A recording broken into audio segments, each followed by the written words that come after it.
back again, sir, for the technical difficulties. Anna can you continue? Anna was just discussing Armenia situation, and now is discussing Belarus, and then Kazakhstan, and then Russia, and then we will continue. Anna, please. Thank you, sir. Nabanggit ko na ho kanina kung ano yung nangyayari sa Armenia. Pumunta ho tayo ngayon sa bansang Belarus. Gaya ho nang nabanggit kanina, wala hong stay-home orders sa Belarus. So sa ating mga kababayan dyan, hindi pa ho pinagbabawal yung paglalabas sa mga bahay. Spectator sports continues, may football games, may hockey games pa na pinapayagan pa yung mga audience. Ngunit lahat ho ng international events ay canceled na hanggang April 6. Kahit ho ganyan, hindi pa ho naghihigpit sa movement sa loob ng Belarus, meron na rin yung kaukulang orders ang gobyerno ng Belarus para sa mga nanggagaling sa coronavirus hotspots, China, Iran at yung mga bansa sa Europa. So, ang mga manggagaling mo doon ay dapat mag-self-quarantine. Hindi pa rin ho nagsasara ng borders ang Belarus, land borders. Ngunit lahat ho ng mga bansang nakapaligid sa Belarus ay nagsara na ng land borders which they share with Belarus. So ibig sabihin kung kayo ay nakatira sa mga bansang kalapit ng Belarus, hindi na rin ho kayo makakapunta sa Belarus dahil yung mga bansang kung nasaan kayo, nagsara na rin ho ng borders. So, ayun. Pero Ana, kahit na medyo maluwag pa ng konti sa Belarus, ang advice siyempre natin, ano para sa mga kababayan natin doon? Siguro hindi mo naman yes. ng hockey.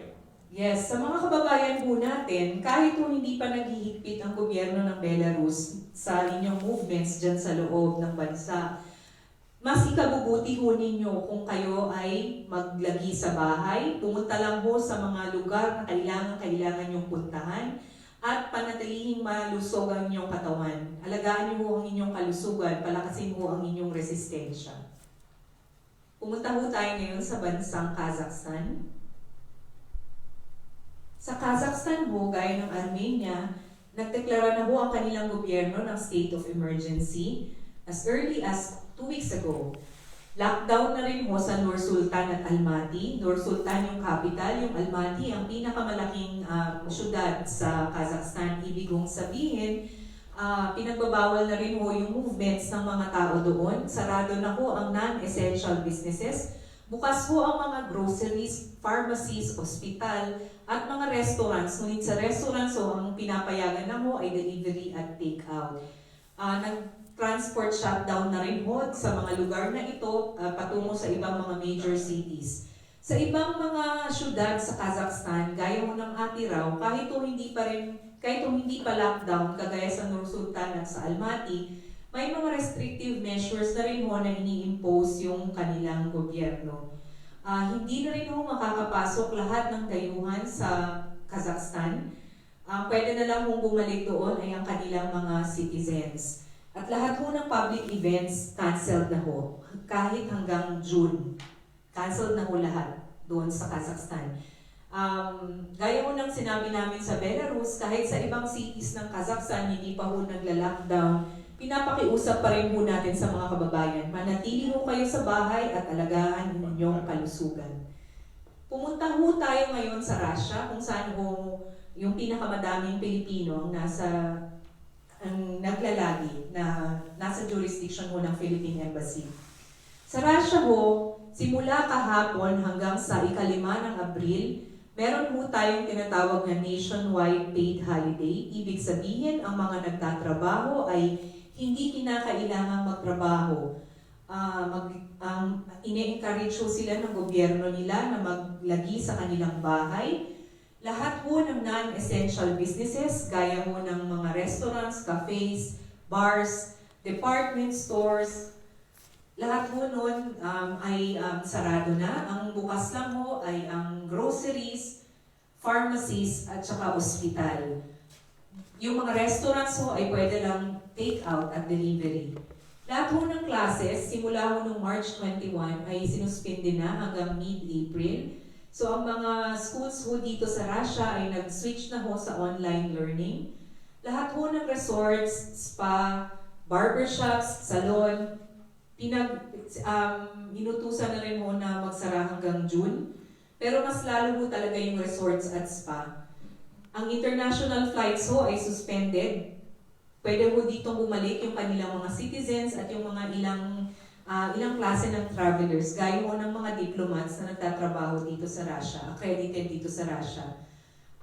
Meron din hong pinag-utos na self-quarantine measures ang gobyerno. Ibig sabihin, kung galing ho kayo sa coronavirus hotspots, kailangan ho ninyo at yung mga kasama nyo sa bahay na mag-self-quarantine for 14 days. Hindi ho kayo pwedeng lumabas. May kaukulang parusa ho dito. At ang Russian government, lalo na ho dito sa Moscow, ay gumagamit ng facial recognition technology para ho matrack kung sino ang hindi sumusunod sa self-quarantine orders.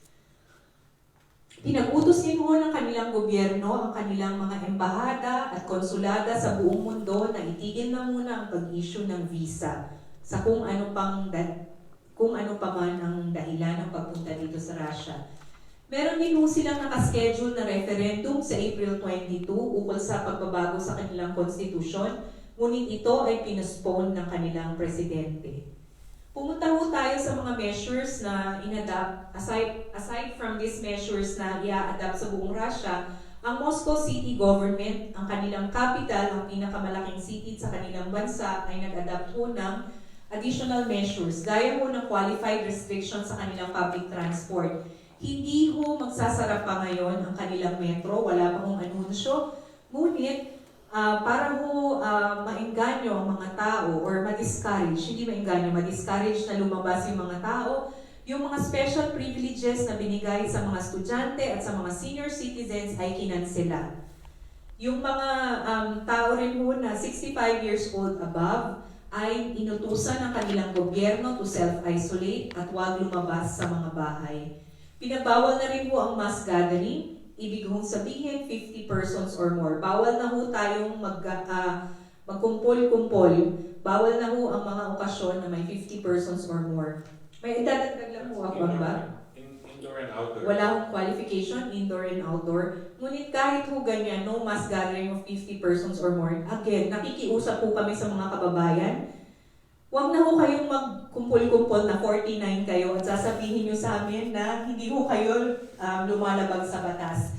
Para po sa inyong kalusugan, huwag na ho muna kayong makipagkita sa mga kaibigan ninyo. Kung mahal niyo ang sarili ninyo at lalo kung mahal niyo yung mga kaibigan ninyo, please protect yourself and protect the health of other people by observing self-isolation. Salamat po. Thank you very much, Consulana. So yun ang panawagan namin sa mga kababayan natin sa lahat ng bansang sakop ng embassy na mag-iingat muna, magmanatili sa bahay. Ang we would also like to appeal to employers to please allow your employees to observe the rules that are set by the governments where you are. Their health is very important. I understand their work is also very important for the employers, but please, you would like to ask all the employers to observe the measures that will allow our workers to be safe, and for you also to be safe and to help to stop the spread of this virus. Health is more important than work. We understand that that employers do need the services of our hardworking Filipinos, but please, for the meantime, we all hope that this is something that will pass. Please let us all follow what is ordered by our respective governments. And we'd like to thank the employers who have already. We know that many employers have been very generous with their employees, even allowing for some measure of salaries and benefits, even at this time where they are not able to work. Believe me, for the employers, our Filipinos would like to work if only they could. But it's far more important that their health and your health are secured. Ngayon, gusto namin konting pag-usapan yung mga yung embassy ho, we are committed to continue to serve you. So we have adopted some measures, some time and dates and limited services and for consular services. And I'd like to ask Consul Kate if she will stop playing Candy Crush to please say something about our work hours, urgent need only, what services are available, not available, and how to call us, and then we'll continue our discussion. Consul Kate, please. Thank you, Amba. So, our consular operations are more limited now, gaya ng ipinaskil namin na advisory. It's limited to Monday and Wednesday, 10 a.m. to 3 p.m. So, we still accept walk-ins for these days. Itong ano lang, yung Sunday consular na nangyayari ngayon, yung appointments na ginawa namin. Pero for Monday and Wednesday, so we still accept walk-ins. That's from 10 a.m. to 3 p.m. And we are only limiting our services to those nationals who are in distress and in need of immediate assistance. And we really encourage you to please call us first sa aming emergency line, +79067382538. So yun, memorize na ko na yun. We also have the passport renewal. So this is for the regular and the lost passport, kung urgent. Tapos meron tayong passport extension, which is a special service only available until April 30. And this is very important na personal appearance ang passport extension. And when you come here to the embassy, if you can, then you have to apply for passport renewal din. So ngayon lang, bagong service lang yan dahil dito sa COVID. Dati wala, kinancel na yung service na yan. So binalik lang para sa...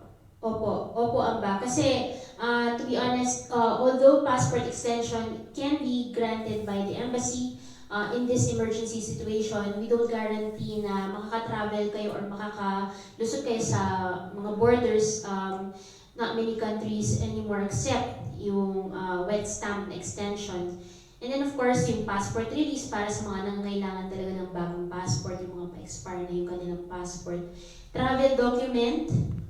Technically, this is when you want to travel to the Philippines, you lost your passport or damaged your passport and you don't have any other means to get out of the country and get back to the Philippines. So travel document and authentication and notarials. But usually this will be the affidavit of lost passport. Yun yung pinaka tie-in dun sa notarials. Okay. Sir, hindi po ako nabanggit kanina. Go ahead. Napaka-importante. Related ho dun sa passport renewal at passport extension. So, kung kayo ho ay gagawa ho ng mga hakbangin ito sa pag-aakala nyo na pwede ho kayong lumabas ng Russia, nais po namin ipaalam na as of today, lahat ho ng international flights ay canceled na ho, whether it is regular, commercial, or chartered flights. Hindi ho tayo pwedeng lumabas ng Russia. Mga train din siguro. Borders closed, yes, so trains going to Latvia. Trains going to China, nauna na hong sinara noong January, lahat po ng trains ngayon papunta sa Europa, lahat po ng parte ng Europa ay suspended na rin. Okay, so, but if you really need a passport or a extension, and you explain it to us, but send a message first and we will process it. We will not deny you your passport or travel document, but you have to tell us what is the urgent need. It's with regret that we announced that we now have Sunday consular downstairs. Nandun si Consul Grace taking care of our services downstairs, and we're really regret to announce that it will be the last Sunday services until further notice. And like Kay said, we are limiting for next week, Monday and Wednesday only, 10 to 3 p.m. No lunch break yan, at saka pwedeng walk-in. Pero yung sa susunod na linggo, baka iba na naman ang ating schedule. Depende ho sa announcements ng Russian government at saka sa mga developments. So we always ask you to please stay tuned to our FB and to our website for that information. Tapos, I would also like to invite everyone who's watching, you can send your questions now. We have our details, it will be on screen. Siyempre sa FB, no, yung mga nanonood, pwede kayo mag-PM. Tapos, pwede rin sa phone, Gina. I'm chatting with people Okay. here, so you can call me. I give Okay. you the number. So we also will try to answer all your questions towards the portion where we will have Q&A. I also like to invite you to, we have taken certain measures to make sure that if everyone who goes to the embassy is protected. So we have Consul General Bob did a video on this, and I think it already has about 7,000 views.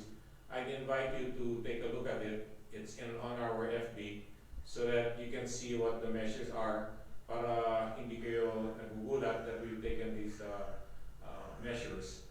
Now we will like to take, since we're talking about the measures, this is now the portion where we will address some of the questions and concerns you have sent to us ahead. Since we are on the issue of embassy measures, gusto kong i-assure sa inyo na itong measures na ito ay para sa inyong kalusugan, sa aming kalusugan, at hindi po pakay namin na ipahiya kayo o dahil nandidiri kami sa inyo.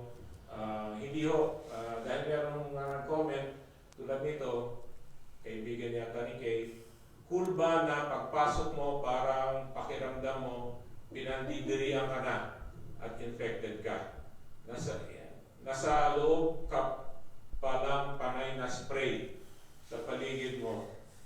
Di ba pwedeng wag na lang ipakita na nandidiri sa tao?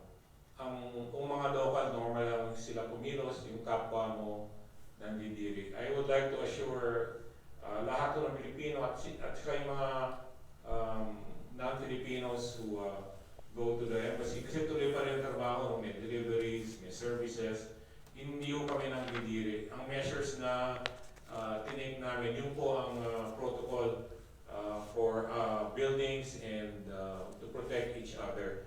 So, sana ho maintindihan nyo, medyo harsh yung measure. We have to take your temperature, we have to write down we have to capture your information, where you've traveled, these are for contact details, and then we require you to hand wash, use hand sanitizers, and to keep social distance. We are also going to be using certain technologies to disinfect documents that you will be giving to us, like ultraviolet light. So, wag ko kayo magugulat kung may nakikita kayong medyo may mga devices din dyan sa aming consular. So, we move on now, Anne and Kay. Ito, repatriation, ang next na pag-uusapan natin. First of all, we would like to thank the Russian government for allowing us to place some Filipinos who were stranded here. Ibig sabihin, paalis na dapat sila, na-cancel yung mga flights nila. Tinanggap ng Russian government itong mga Filipinos na ito, hindi sila nandiri, sinakay sa aeroplano at inuwi sa Pilipinas. So we're very grateful to the Russian government. We're very grateful to OWA and Dole who helped take care of them when they landed. Also to our regional, yung DFA office sa Cebu, yung regional consular office, tumulong din pasalubong. And we're very welcome ho sa mga Pilipinong nakarating doon, nagpadala sila ng message ng pasasalamat. Medyo may konting difficulties nung una, no? Kasi magulo rin sa Cebu, nag-shutdown ang Cebu, tsaka madami rin umaalis. The situation is also very fluid, pero naalagaan mo sila. Ang pinakamalaking problema, we're very happy for you that you're back there. Efforts, konting patience lang, kailangan quarantine. Tapos efforts are being made para makauwi kayo sa pupuntahan ninyo. sabi ni Kim, pinakamalaking problema lang nila ngayon, naghahanap ng charger. Pero mukhang na-solve na yun. So salamat sa lahat. And I'm very proud kasi biglaan din yan. Yung embassy personnel nag-mobilize para mag-gather sila, mahanda yung si Ana nag-negotiate sa Ministry of Foreign Affairs, si Kay, yung operational aspects naman, tsaka yung embassy staff. I'm very proud of them. They were able to mobilize to send home our Filipinos. Ayan ang pinaka-issue ngayon ay yung tungkol dito sa repatriation na to na mga pinapanakauwi. Sumakay sila sa aeroplano na pinadala ng Russia para sunduin yung mga Russian citizens na pakiusapan namin. Wala akong planong ngayon na agad-agad magpadala pa ng isang aeroplano. So, tapos ang aming tingin baka hindi na kung meron man, baka hindi na tayo makasakay. Meron nga sa Vladivostok. Hindi lang kasi sa Moscow lumilipad yung aeroplano. Parang special flights ito. Pwedeng manggaling kahit saan. O minsan meron planong manggaling dadaan ng ibang bansa, susundo ng ibang Russia. Ang tawag doon sweeper flight. So, kung meron, itatry uli namin. Pero sa ngayon, kung meron man, malamang baka hindi na tayo makasakay dahil mas concern na nila yung kanilang mga pipick upin.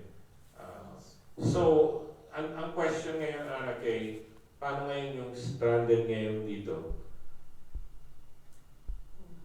So, maybe Kay can say something about that. Actually, we are aware na there are Filipinos who are basically stranded hindi lang dito sa Russia, pero pati na din sa Kazakhstan, sa Armenia. Ito nga, may nagtatanong na dito sa ating live broadcast.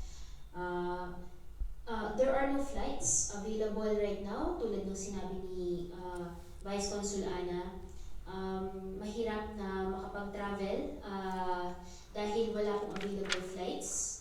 Airlines have postponed or canceled their flights already, and we continue to await instructions from the host government about the details on travel, on being allowed to travel again. And this applies to Russia, Kazakhstan, and Armenia. So, Okay, so handa kami tumulong sa repatriation, pro-process kayo at sasagutin yung repatriation. Pero ito ay through commercial flights po kasi ang aming repat. Ngayon wala akong commercial flight. Ano yung suspension ngayon yan ba hanggang April o May o June o ano bang? Wala akong sinabi ang ba kung hanggang kailan. So siguro ang Russian government authorities ay ina-assess ho nila yung sitwasyon sa pang-araw-araw at i-adjust ho nila yung karamihan sa kanilang mga policies depende ho sa developments na nangyayari. Asahan niyo once dumating i-resume ang commercial flights at maging meron connections to the Philippines na hindi risky, ibig sabihin, kasi wala ko tayong direct flights Yung commercial flights, hindi kami namin kayo repatriate hanggang sigurado kami na hindi kayo mas stranded dun sa connecting flight ninyo kasi mas malaking sakit ng So pag dumating yung oras na yun, na normalized na or near normal na ang commercial flights at meron ng connecting flights sa Pilipinas, magre-resume din kami agad-agad ng repatriation. Dahil nga delay ngayon ang repatriation, ang issue ngayon ay tungkol sa visa extension. Nag-announce ang Russian government at saka nakatanggap kami ng official communication mula sa Ministry of Foreign Affairs para sa mga Pilipinong na plano nang umalis pero hindi nakaalis dahil na-disrupt ang flights nila dahil sa COVID-19. So ibig sabihin, meron na silang ticket, hindi pa expired yung visa, papaalis na, tapos na-cancel yung flight. Or meron man flight na-cancel yung connecting flight.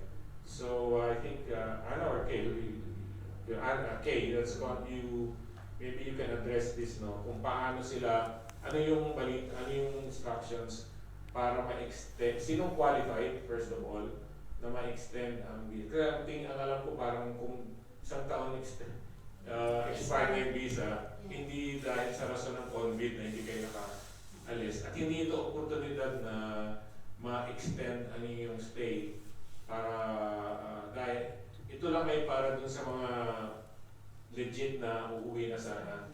Tapos pwedeng ma-extend, very generous ang binigay, up to 90 days. Hindi naman agad-agad 90 days. Kasi yung isang binigyan, up to the time lang na aalis na siya. Meron na kami mga experience na na-extend. So Kay, maybe you can, kasi pinag-aralan ni Kay kung saan mag-apply, ano yung forms.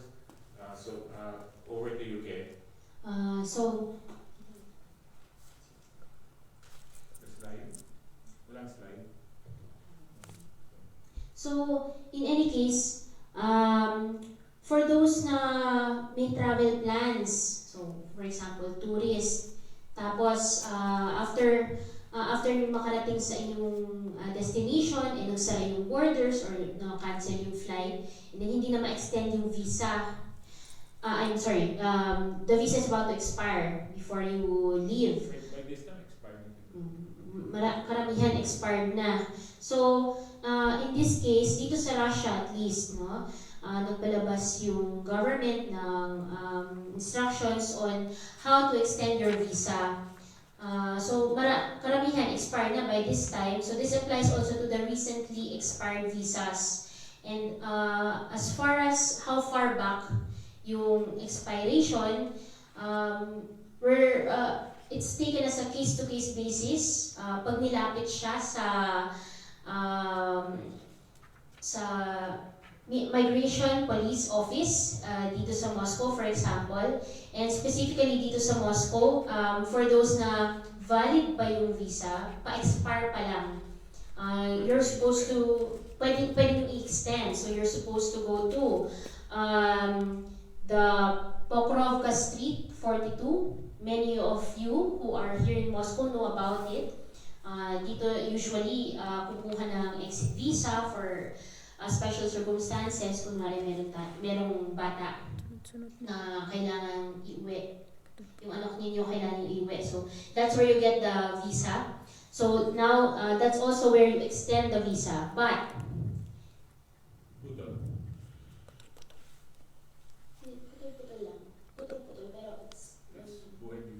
so, how about those na Use your data, not the...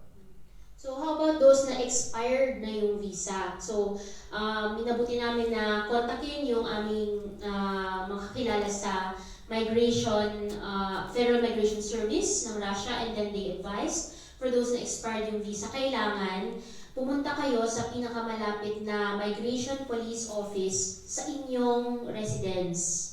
So, and you're supposed to be accompanied by the host of your residence, whether this be a hotel, whether this be a private residence, kung saan kayo nakatira, dapat kasama niyo yung registered na may-ari ng bahay.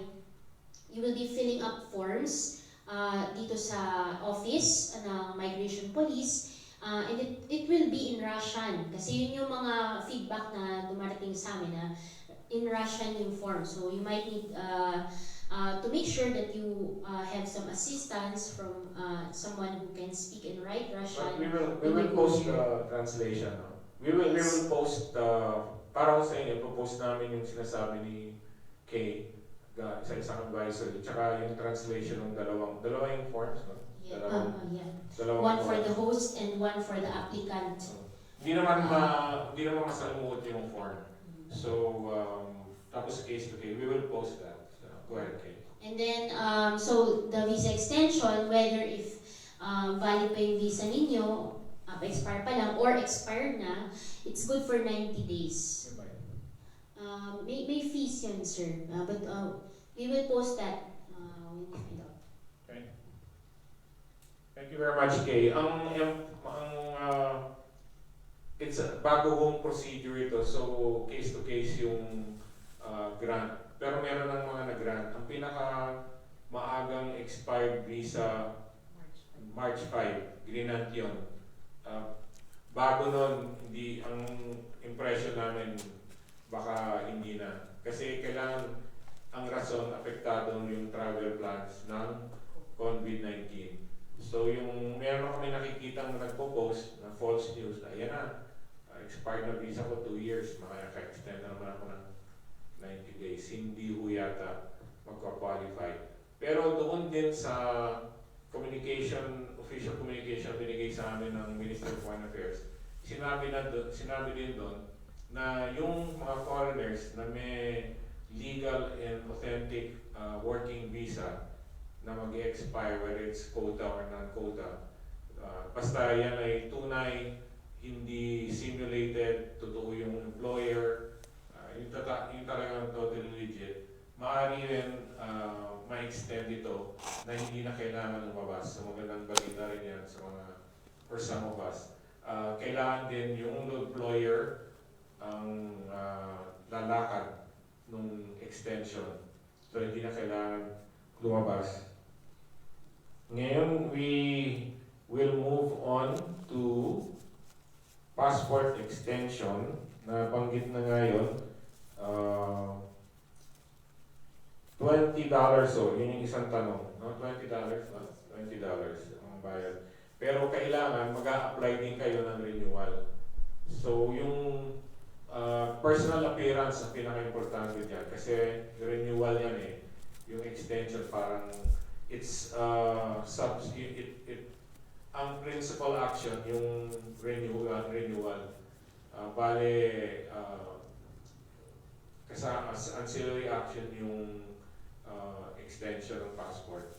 So we will medyo liberal kami pero you were going to have to show bakit urgent yung need. Kasi nga sarado na lahat yung we worry also for your safety. Baka may nag-aalok sa inyo na i-focus din kayo sa border. Siguro naman we will have to assess these things. So please explain. Tapos yung may mga we have some questions that should be on screen. What's the next one? Outreach? Just notes about that, sir, and What's the next one? to explain about consular outreach. Alright, consular outreach. Okay, go ahead. So, gaya ng nasabi namin sa advisory namin recently, the past week, so suspended po ang ating Sunday Consular. Ito na lang po yung huling Sunday Consular today. Yung huling Sunday Consular until further notice. And then, reduce na ang aming work days to Monday and Wednesday. And then yung work hours to 10 a.m. to 3 p.m. And then, those consular outreach na schedule namin, kasi meron kaming pinalabas na schedule, especially yung naudlot na yung sa Yakuts. Hi to those who are watching from Yakuts right now. And then yung sa Kazakhstan, alam kong mayroon mga importante rin na mga naghihintay ng aming servisyo doon. But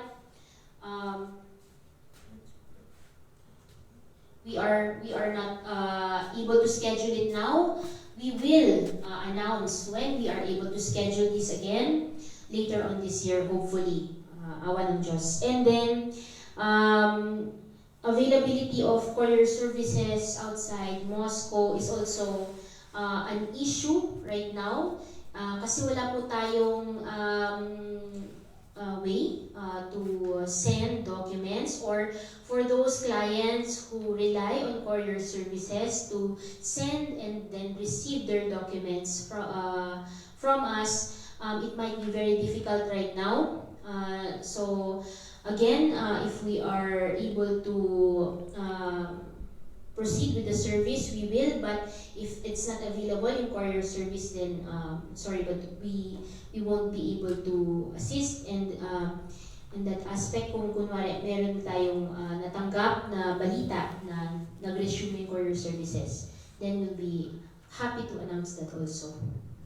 Okay, thank you, Kay. Now we will tackle an important issue na madaming nagpadala sa amin na dapat daw i-address. Yung we would like sana to appeal sa ating mga kababayan na wag mag-spread ng fake news. May lumabas, may nag-post very authoritatively. Ayan, nakalagay, one Filipina, positive of coronavirus in Moscow. Napaka-sure yung kanyang statement. Kinontak namin itong taong to, kinontak namin kung sino yung nakausap niya, trinase namin. Wala akong personal knowledge na meron ngang, salamat sa Diyos, wala akong, hindi ho totoo yun. Tsaka wala pa ako kami natatanggap na official. Mabilis ko kami inform pag nai-involve ang aming mga national. Wala pa ho na tinest na positive na meron coronavirus. Hindi na namin mag-judge kung ano intensyon ng mga taong gumagawang ganito. Ang apela lang namin ay huwag na muna. Tapos meron din isang nagpadala na lahat daw ng Vietnamese doon sa Vietnam market.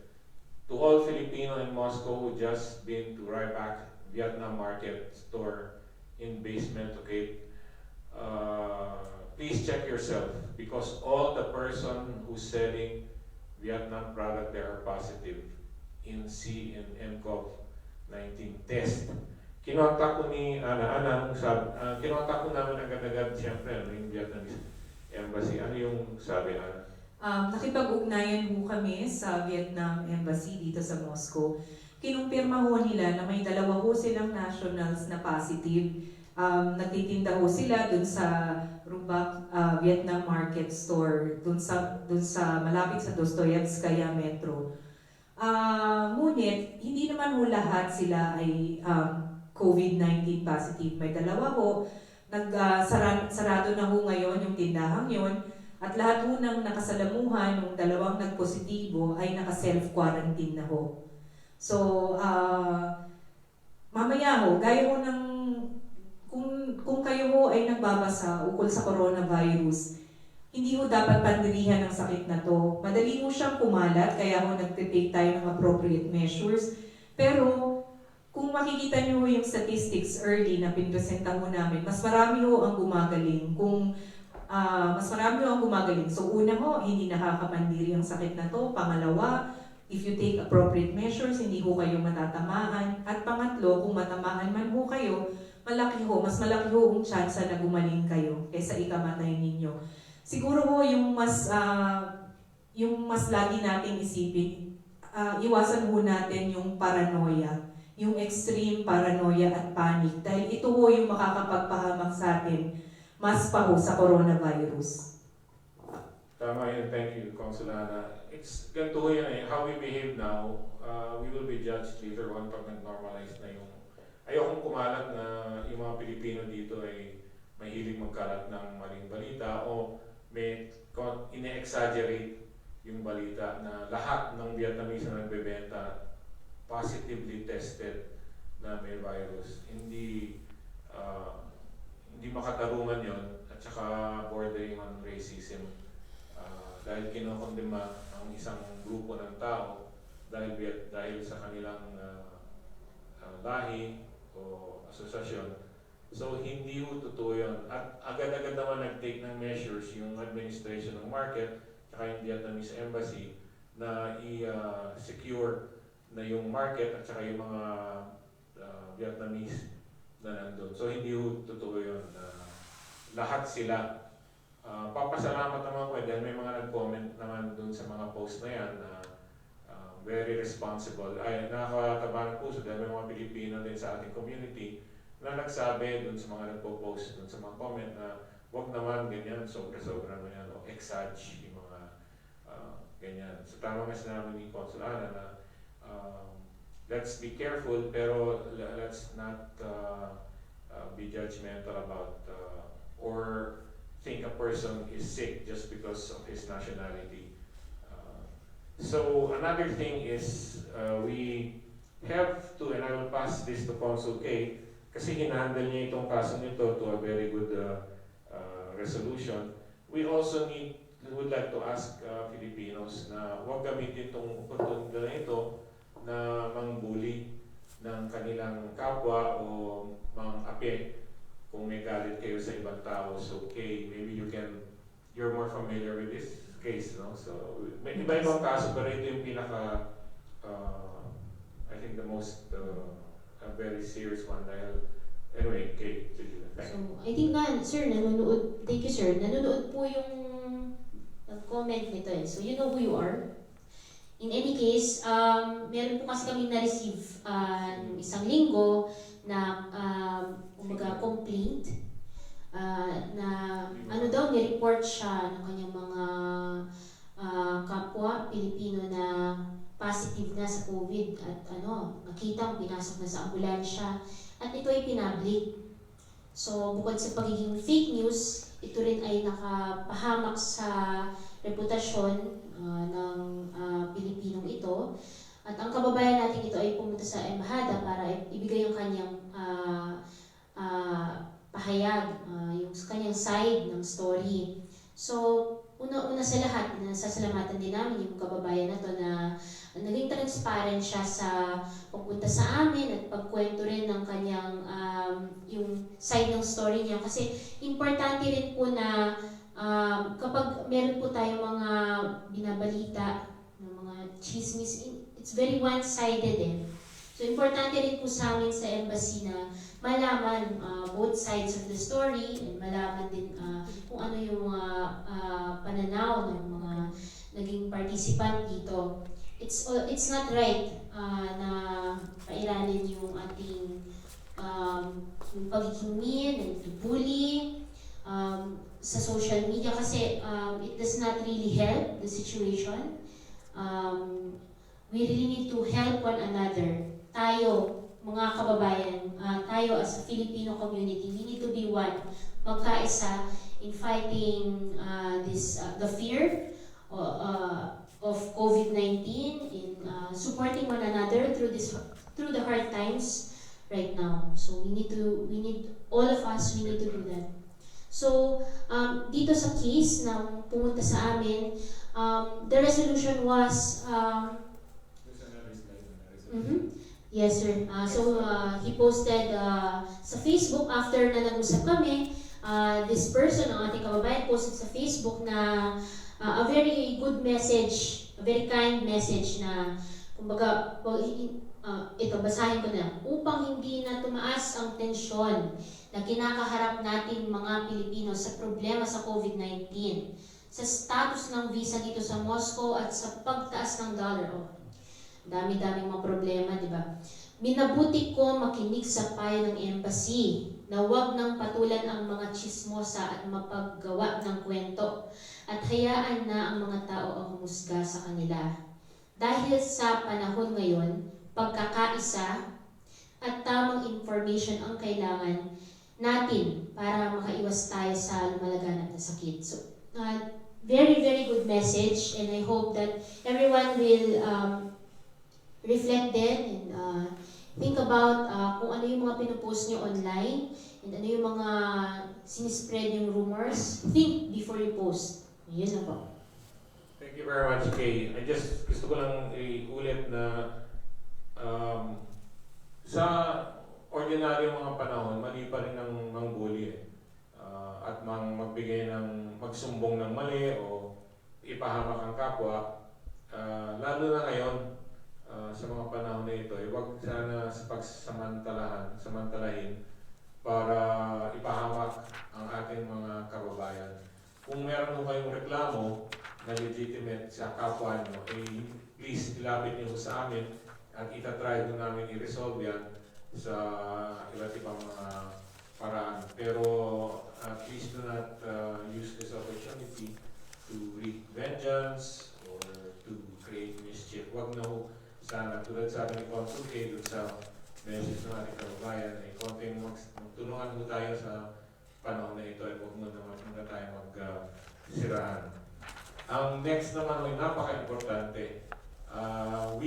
Gusto sana namin mag-appeal din sa ating mga kababayan na huwag mag-post sa social media ng comment o ng mga photo na minamalain ang ating host government or kanilang mga officials. ito po ay bawal sa ordinaryong panahon at siguro sa extraordinary panahon ngayon. Lalong dapat hindi natin gawin dahil kaibigan natin ang bansa nito at nagko-cooperate tayo sa kanila para magtulungan tayo. So may mga nagsasabi parang declare lockdown Russia, grabe na ang COVID, pero okay lang sa kanila kasi holiday with pay.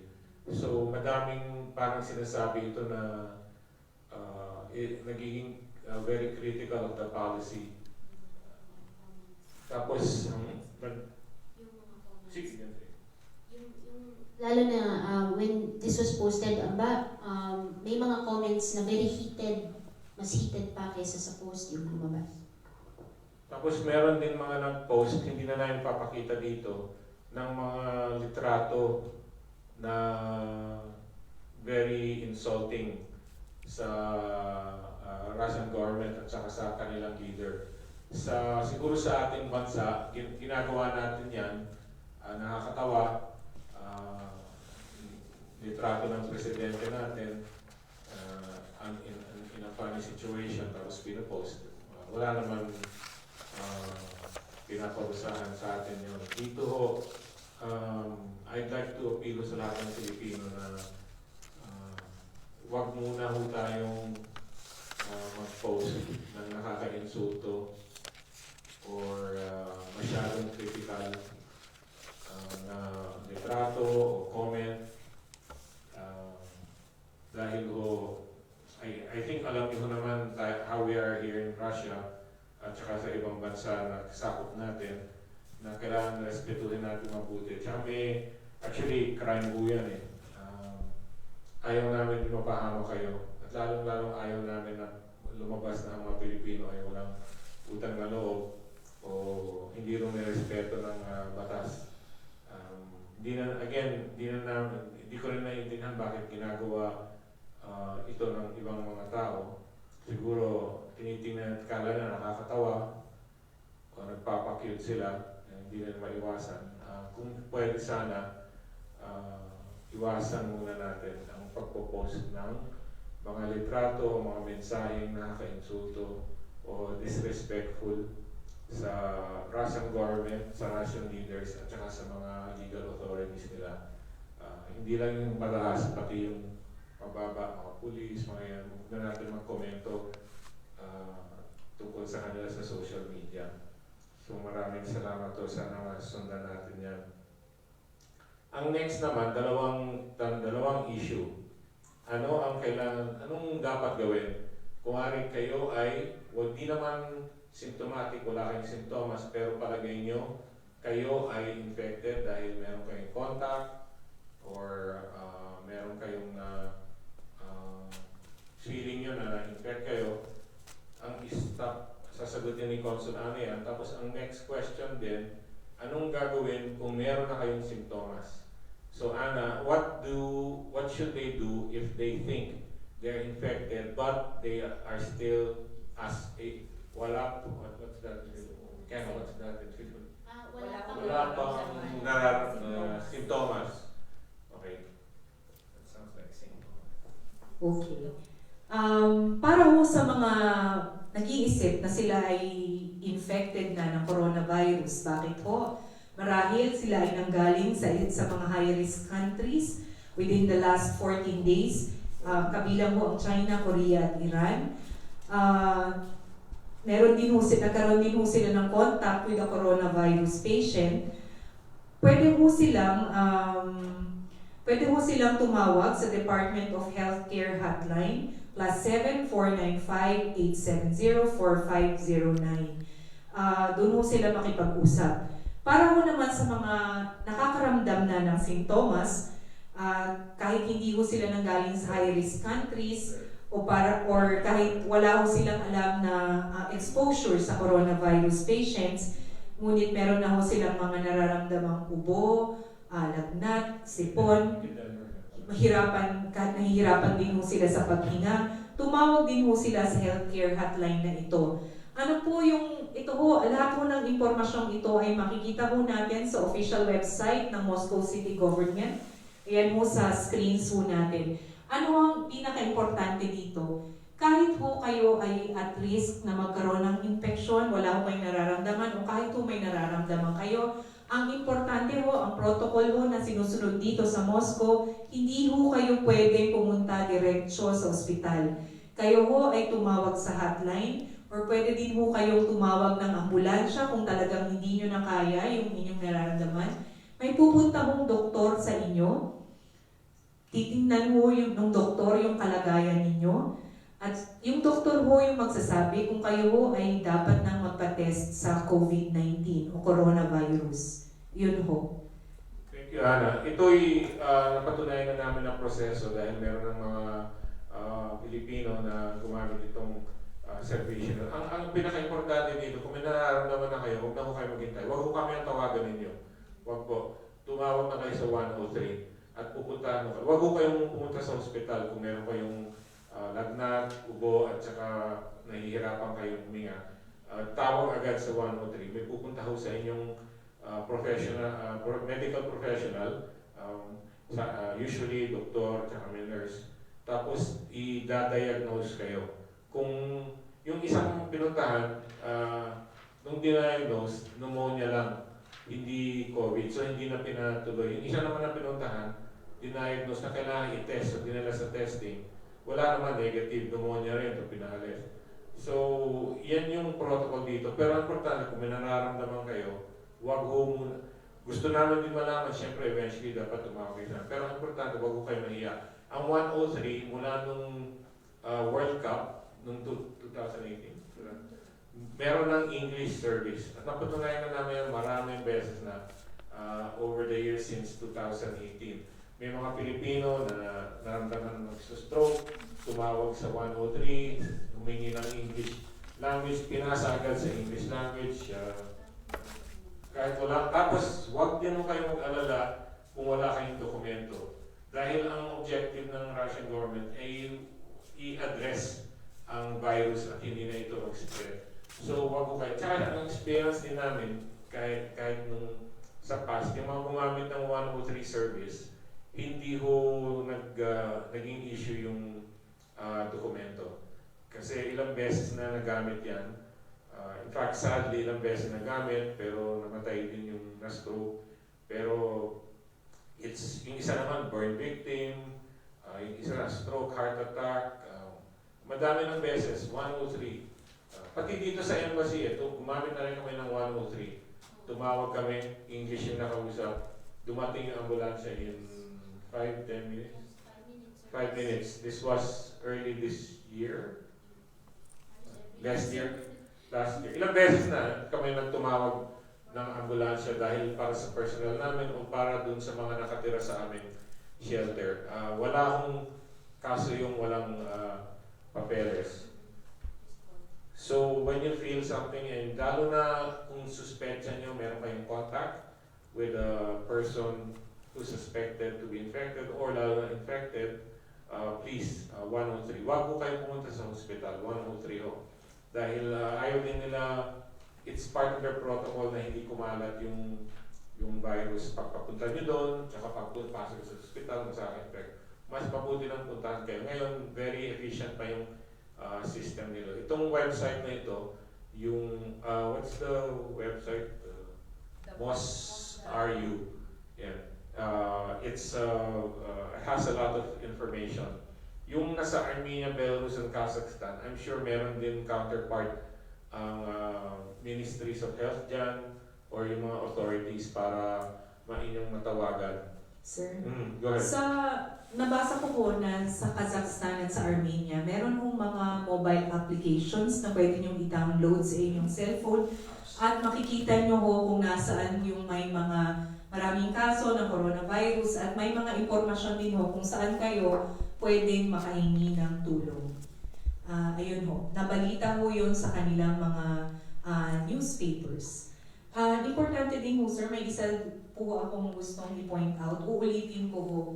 Para ho sa mga nanggaling sa mga coronavirus hotspot areas, importante ho mag-self-isolate, mag-self-quarantine.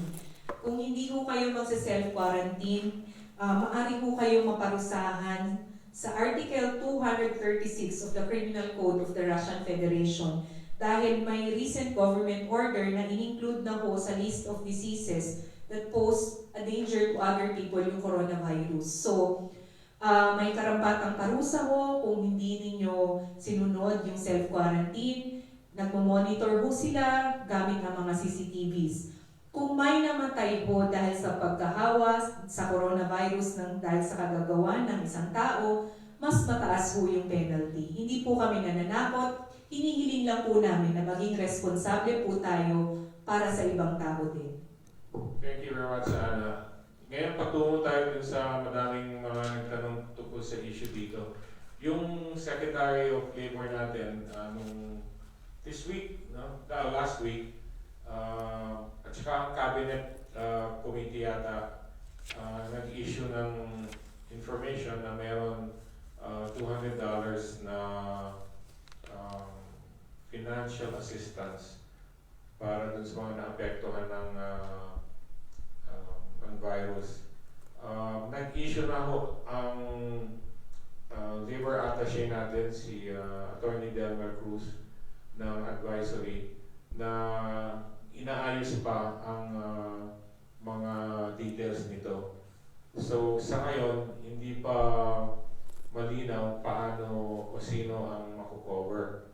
Ang masasabi ko lang on the part of the embassy, para po sa amin, kailangan lahat ma-cover. Ito yung advisory ng ni Consul Delmer. Agad-agad naman niyang asikasuhin ito. Wala pang detalye. Pero para sa amin sa embassy, nung pinapakinggan ko yung parang order ni Cabinet Secretary Nograles, parang very general ho ang grant. So, magpapadala kami ng communication sa Manila na strongly recommending na lahat na makover, OWA member or non-OWA member, may visa o walang visa, kung temporary lang yung disruption or permanent, at dapat mabigyan ng $200 one-time assistance. At hihinginin din namin na kung pwede ito ay mabigay mula dito sa embassy. Kasi ang fund yata ay Department of Labor at yan ay pahawakan ng labor attaché. Ang labor attaché na may coverage sa atin ay nasa Berlin at hindi siya makakapunta dito. So, hihingin namin ng kung pwede in accordance with our financial rules ng COA at ng DBM, kung pwede dito i-release ang pera. Tapos, tatanungin din, i-recommenda rin namin na kung pwede, beneficiary sa Pilipinas ang mabigyan para dun sa mga sa inyo na nandito na kung makuha nyo ito, ipapadala nyo rin naman sa Pilipinas para hindi na masyadong ma-agrobyado sa inyo, ay makaka-designate kayo ng beneficiary sa Pilipinas. Tapos, i-recommenda rin namin na minimal ang requirements, information lang ang kailangan para ma-assess namin dito sa embassy kung legitimate ang need ninyo. So ito ay hindi pa sigurado kung lahat makakakuha, kung OWA lang o non-OWA, dahil ginagawa pa yung implementing rules at hinahanapan pa ng pondo. Pero para sa inyo ho, hindi rin sure na i-approve yung amin. Pero papadala namin ng recommendations na sinasabi ko, tutulakin mo namin yon para malawak ko ang maka-benefit dito sa financial assistance dahil sa ang objective nito matulungan talaga yung mga naapektuhan. Kaya temporary lang na wala ng trabaho o permanent o may papel o walang papel. Sa panahon na ito lahat yata ay na naapektuhan. So we will try, no promises so itatry ho namin. In the meantime, baka like this is a data-driven exercise, eh? So and it concerns government money. So our rules always require proper documentation. I think we're also discussing coming up with a method of gathering information kung sino sa inyo ang gustong mag-apply at pangalan, passport, visa, visa expiration, type of job, yung mga ganun. Para pag tinanong na kami ilan ang kailangan nyo dyan, meron kaming solid database. So pag-uusapan namin ni Consul K, Consul Ana, tsaka ni Consul Grace kung paano pinaka-mabisang paraan para mag-gather ang data na yan. Ang i-emphasize ko lang ngayon, yung pag-gather ng data niya, hindi yan listahan na mabibigyan na kayo ng 200. It's just our way of trying to get closer to the point na mabigyan kayo. So kailangan namin ng tulong ninyo na ma-populate namin ang data na yan in a way that will support our recommendations. Pero yung recommendations, pag-uusapan na namin agad nila Consul K, Grace, at Ana yan, right after Kapihan, para ipadala na namin agad yung recommendation. Kasi alam namin, sinusulat pa lang sinusulat pa rin yung dinadraft pa sa Manila yung sana makaabot yung recommendation namin na hindi i-limit lang yung makakapuhan ng 200. So yun ang promise namin. We will try our best na makuha namin yan para sa inyo at ma-disburse dito. Dahil kung pera ng dole, wala kami authority i-disburse yun. So kailangan, usually dapat pupunta si Consul Delma, si Attorney Delmer dito, si welfare officer. Pero nasa Germany nga sila, sarado na border. Sana naman mapayagan tayo na somehow mapadala yung pera dito tapos i-disburse namin. Siyempre pag disburse namin yan, yung attend, para naman hindi rin kami makulong. Kailangan malinaw yung beneficiaries kung sino at bakit. So we will try our best. So, no promises. I think I've already said a lot about this thing. Wala na kaming ibang masasabi pa. No?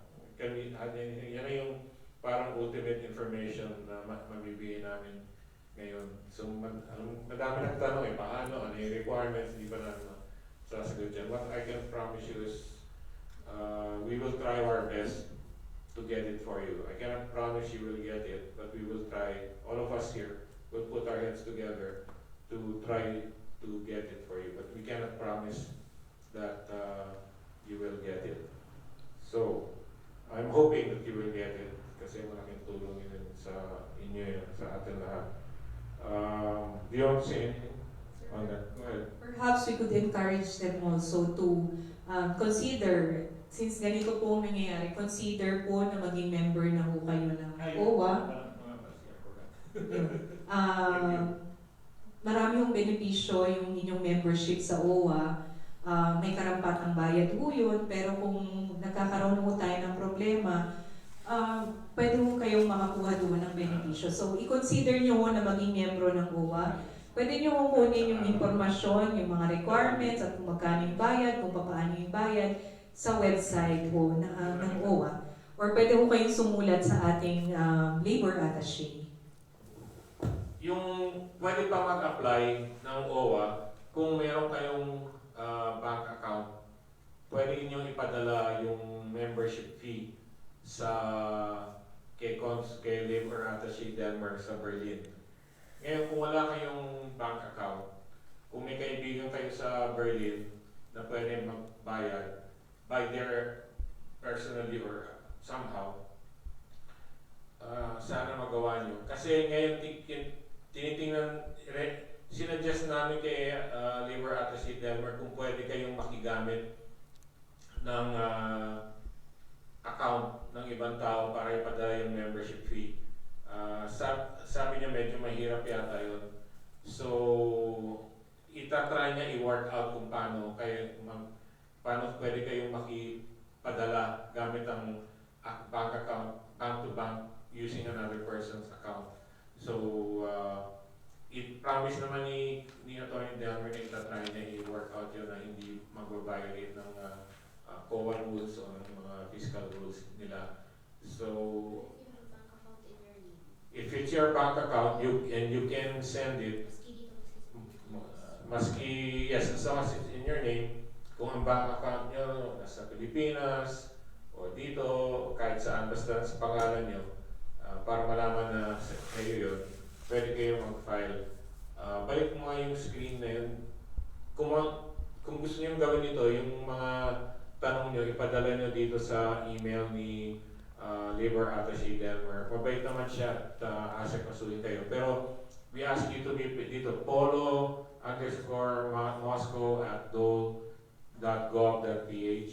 Si Attorney Delmer, napakabait niyan. In fact, today we are supposed to be in St. Petersburg to do OWA outreach. Today, this very day. That's such a long time ago. parang na-plano na yun, na-reserve na yung hotel, na-book na kami ng mga train at aeroplano.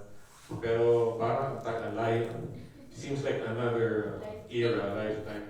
So, pero si Attorney Delmer, tatry niyang tulungan kayo, padala yung request. Pero patience lang ko ng konti. Dahil ang dami na inaasikaso ni Attorney Delmer. Ang coverage niya, aside from Germany, meron pa siyang ibang bansang covered aside from Germany na medyo malubahan ang sitwasyon at madami rin Pilipino doon, workers. He covers Switzerland, Netherlands, Belgium, puro madami ng Pilipino, at saka Russia. So siya ang may hawak siya niyan. Siya at saka si Welfare Officer Sylvia Gabriel. Dalawang silang umahawak niyan. Pero they're really very dedicated government workers and they want to help as much as possible. So kung meron kayong bank account sa Russia, sa ibang bansa, basta nasa pangalan ninyo, pwede kayo magpadala ng membership fee. Yung membership forms, are they still on our website? Yes, they. The forms are still on the website, tsaka yung requirements, no? Yes. Yeah. So you can use that, download, and send. But if you have any questions, wag ho sa amin kasi hindi namin hawak ng OWA. Tsaka yung Facebook namin, hindi na mabasa ni Attorney Delmer. Ang kailangan ipadala niyo yung questions niya dyan sa polo_moscow@dole.gov.ph at siya ay sasagot sa inyo, bibigyan ng information. So kung pwede, mag-apply na kayo para sa OWA. And gusto ko magpasalamat kay Attorney Delmer at kay Welfare Officer Sylvia because they're always willing to help and our Filipino workers and cooperate with the embassy. Ngayon, before we turn to the question and answers, madami nang medyo pumasok. So, I'll give this to you. So, one issue na may nagtanong, ano na ba latest dun sa confiscated passports? I think I will pass that to Attorney Ana para sa latest dito sa ano na ang mangyari sa investigation at confiscated passports. Maraming salamat, Hamba. Para ho dun sa mga nag-aabang ho ng balita ukol sa confiscated passports, nagsimula ho last year yung July last year yung investigation ng FSB doon sa mga taong yung mga passport ay nakumpiska ng FSB in relation to a visa fraud case. Yung huli-hong investigasyon ay ginanap noong March 5, I guess. Nandun mo si Consul K. Nagpunta din mo kami upang makipagpulong sa FSB lead investigator. Tapos na ho yung investigasyon, ngunit hindi pa ho nagsisimula yung kaso. Yung court case sa May, end of May, malamang magsisimula na ho yung court case. Clarify din ho natin yung status ng mga taong ang mga pangalan ay nakita doon sa records or yung mga passport ay nakumpiska. At kami ho ay nakatanggap ng note mula sa Ministry of Foreign Affairs ng Russian Federation. Sinasabi ho nila na ang mga Pilipinong na-involve ho doon sa visa fraud case as witnesses ay hindi naman makakasuhan ng criminals. Nasabi lang nila na posibleng makasuhan ng administratively Ibig sabihin, posibleng magkaroon ng fine or posibleng magkaroon ng order of deportation kung talaga ho naman yung papel ninyo ay hindi maayos or nagstay ho kayo dito beyond the period that was allowed to you. Um, It's more, nagkaroon ng determinasyon na lahat ng mga gumamit ng services ng illegal na visa agent ay nag-violate din ng Russian law. Nung una kasi, tinatry namin ipakita sa kanila na biktima ho kayo lahat. Pero mula dun sa mga dokumento na nakita nila, tsaka yung mga evidence galing sa mga hawak ng mga sub-agent na nakuha nila, ay ang determination na ay willing, alam nyo ho yung ginagawa ninyo. So, ang next step namin ay huwag kayong makasuhan criminally. Dahil nga sa tingin nila hindi ho innocent victim. So pumayag naman sila ng konsulat na hindi na mag-pursue ng criminal case. Kasi meron akong criminal case na isa na Pilipino na tumira pa nga sa amin dahil ikukulong na dapat siya. Hiningi namin sa judge na dito muna habang ongoing yung kaso. So hindi na criminal, administrative lang. Magpe-pay kayo ng fine. Tapos on a case-to-case basis, pwedeng magkaroon ng exit or administrative deportation. So, continue. Sa kaparehong note din po ng Russian government, sila ho ay nakikiusap. Hindi naman nakikiusap, sila ho ay nagsasabi na patuloy ho nilang i-monitor yung mga Pilipinong bumibili ng papel upang malegalize ho ang stay nila sa Russia. So yun ho, given that, kami ho ay nananawagan sa mga kababayan natin na kung gusto niyo kumuha ng visa, kumuha ho kayo ng visa sa tamang paraan, gamitin niyo ho yung tamang rason. Iwasan na ho natin makipag-deal sa mga illegal na visa agents dahil kakapahamak niyo po yan sa bandang huli. Thank you, Ken. Thank you, Consul Ana. At ang importante, huwag muna ho tayo mag-invite.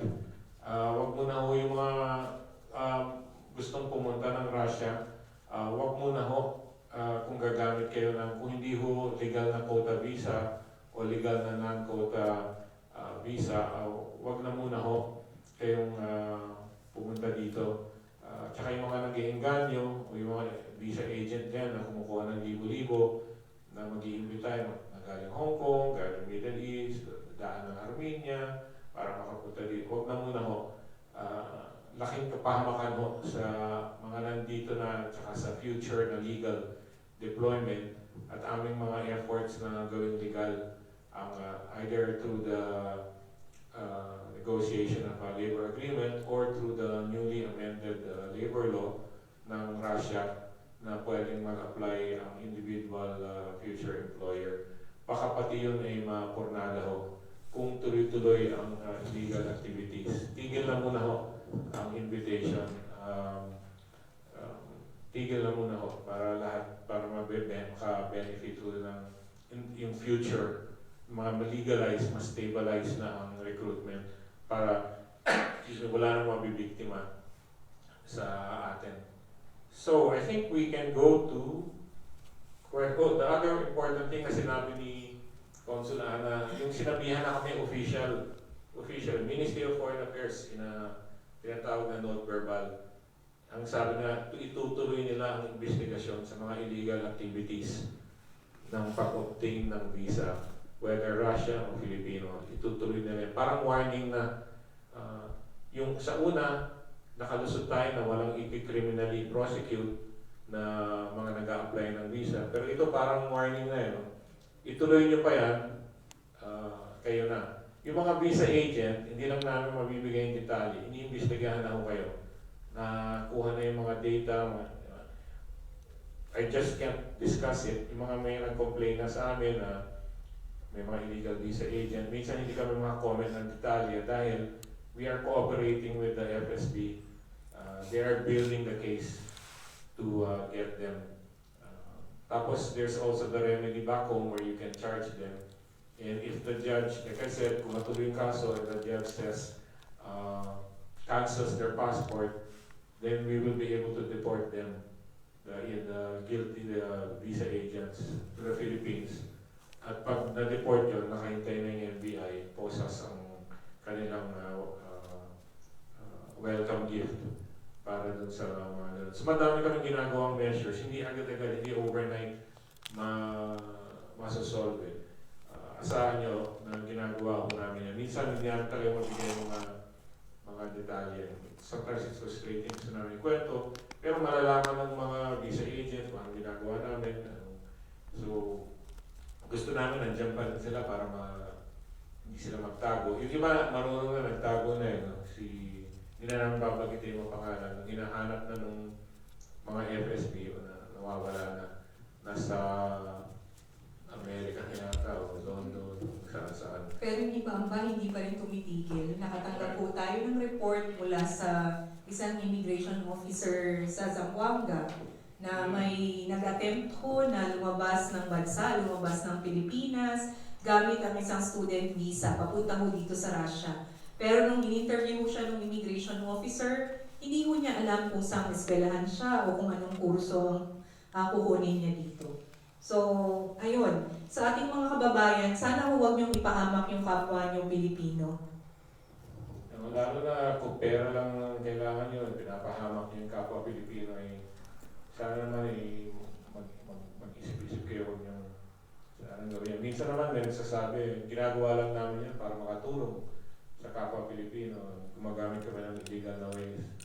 Ang request lang namin talaga is please, let's stop it and allow us to create the legal ways. Pati yung pag-create ng legal ways, hindi rin madali kasi ang dami ng we have to convince the Russian government na marunong talaga tayo sumunod sa batas at hindi natin aabusuhin ang proseso. Once okay? Or are we going to the questions already? Let's go to the questions. Okay, maraming kapal-kapal ba yan? Pero meron po tayo mga questions na prepared. So these were Sige. received prior to the... Okay. So anong unahin na? Ayan muna. Okay. So, this is actually representative of questions na pinifeed rin sa live. So, sa ngayon, basahin ko muna yung mga comments. So, some are comments, but very relevant yung concern. So, meron po napadala sa amin ng comment. Madam, nagsarado ang eskwelahan na pinagtrabahuhan, pinagtuturuan namin. Lockdown kami sa mga bahay. Ipinapaalam ko lang po.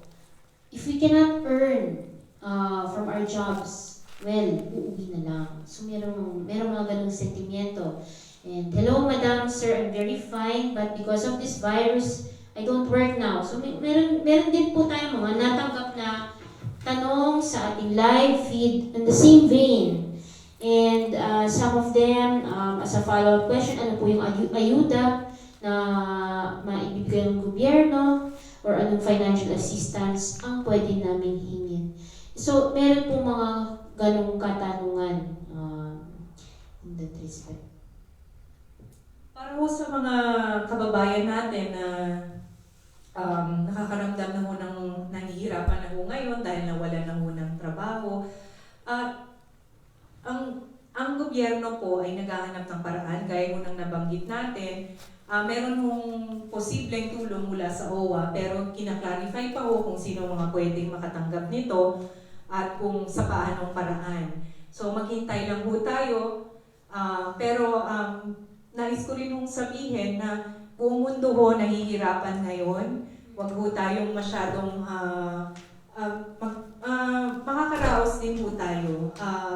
May paraan din ho. Pero sa ngayon, ang ating embahada yung mahanap pa ng paraan at wala pa ho kaming manibigay na detalye.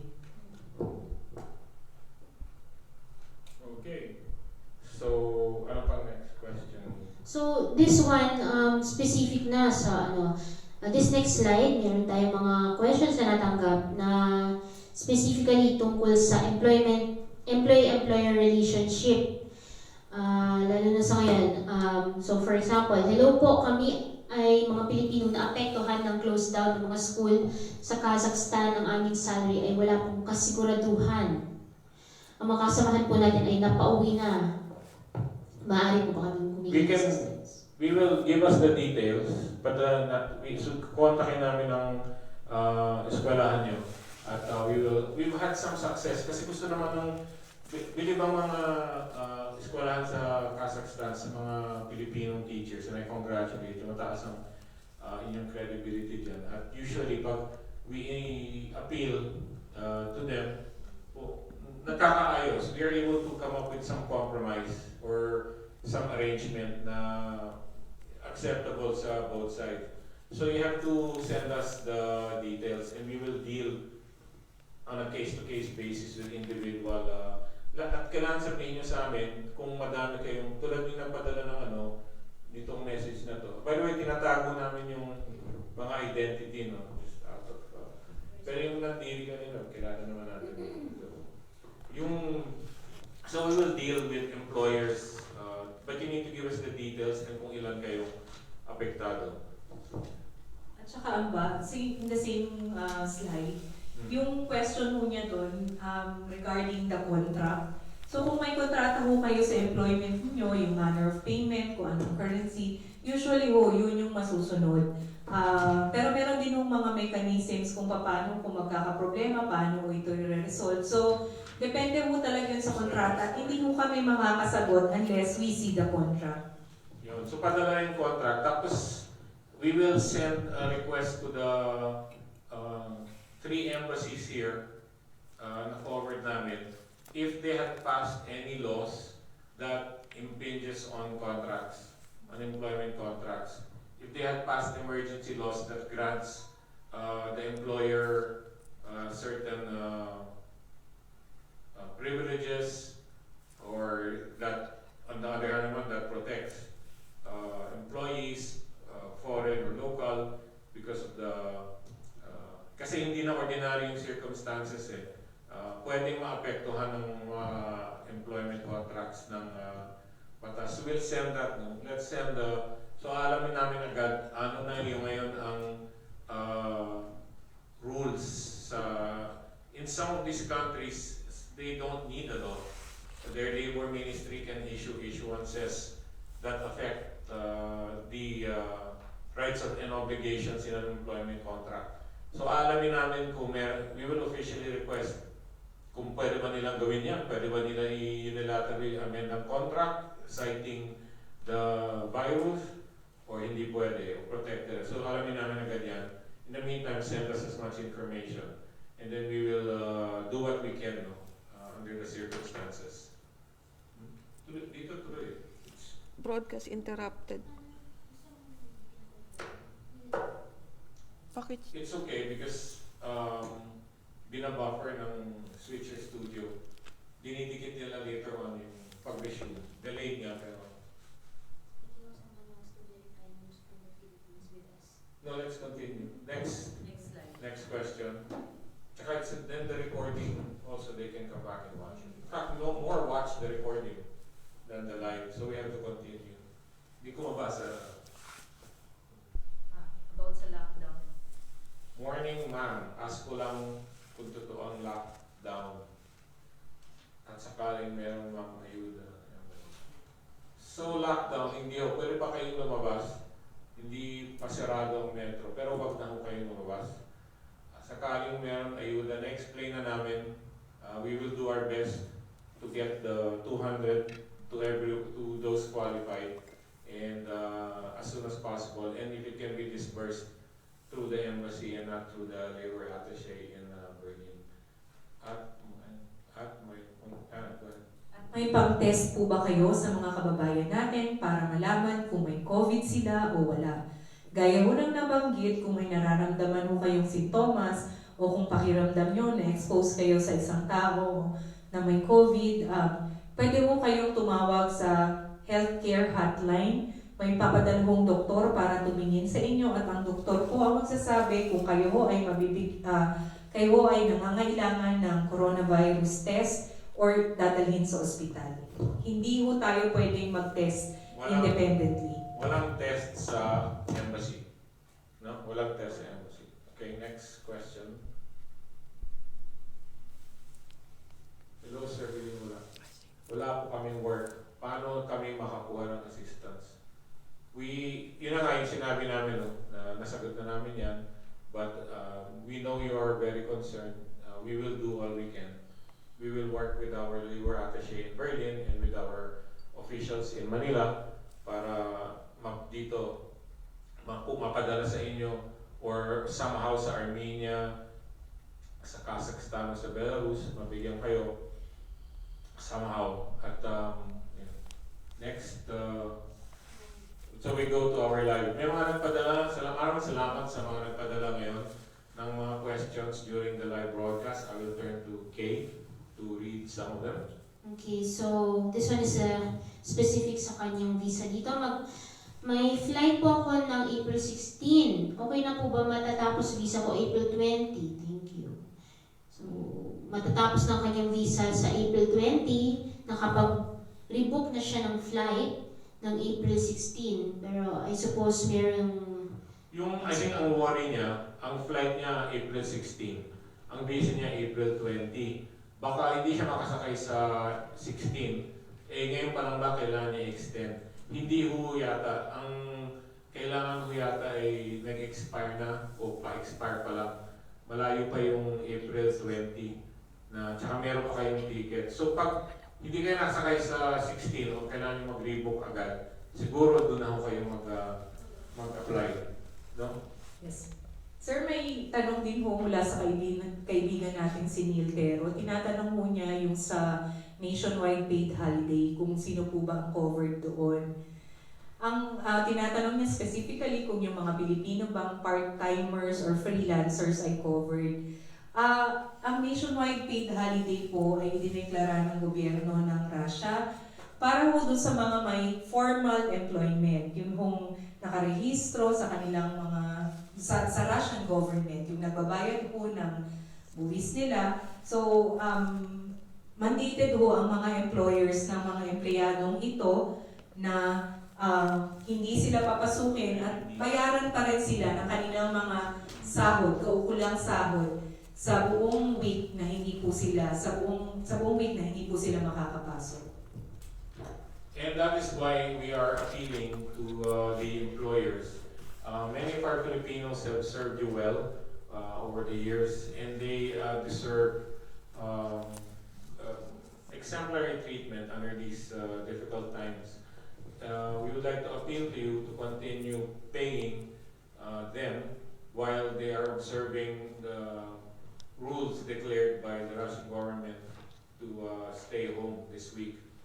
We are appealing that you continue to give them their pay so that they can have sustenance, they can pay their rent, they can buy their food.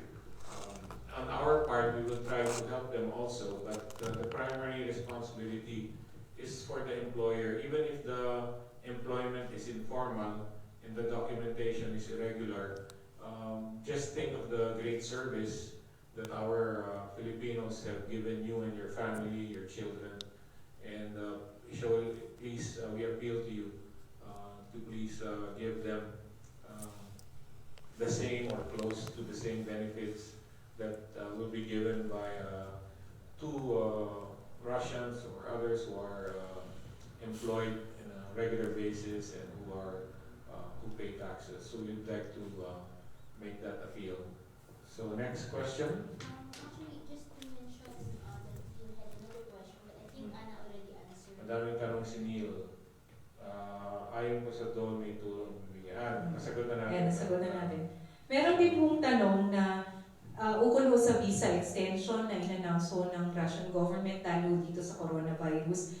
May mga kababayan mo tayo nagsasabing hindi ho sila makalabas. Hindi rin ho, kumuhanap ho kayo ng paraan na makalabas ho kayo at pumunta ho kayo sa migration office. Hindi ho pwedeng in-absensya. Kailangan ho personal yung puntahan yun at asikasuhin ang inyong visa extension. At kasama yung employer ninyo o yung landlord ninyo, yung sponsor. Landlord. So, hindi ho magagawa ng embahada yun para sa inyo, much as we would want to help. Kayo ho ang dapat pumunta doon. So, humanap po kayo ng paraan. May mga tanong din ho ukol sa, may mga kababayan din ho tayong stranded sa Armenia. Dapat bumalik ho sila dito sa Russia o sa United Arab Emirates or sa ibang bansa sa gitnang silangan.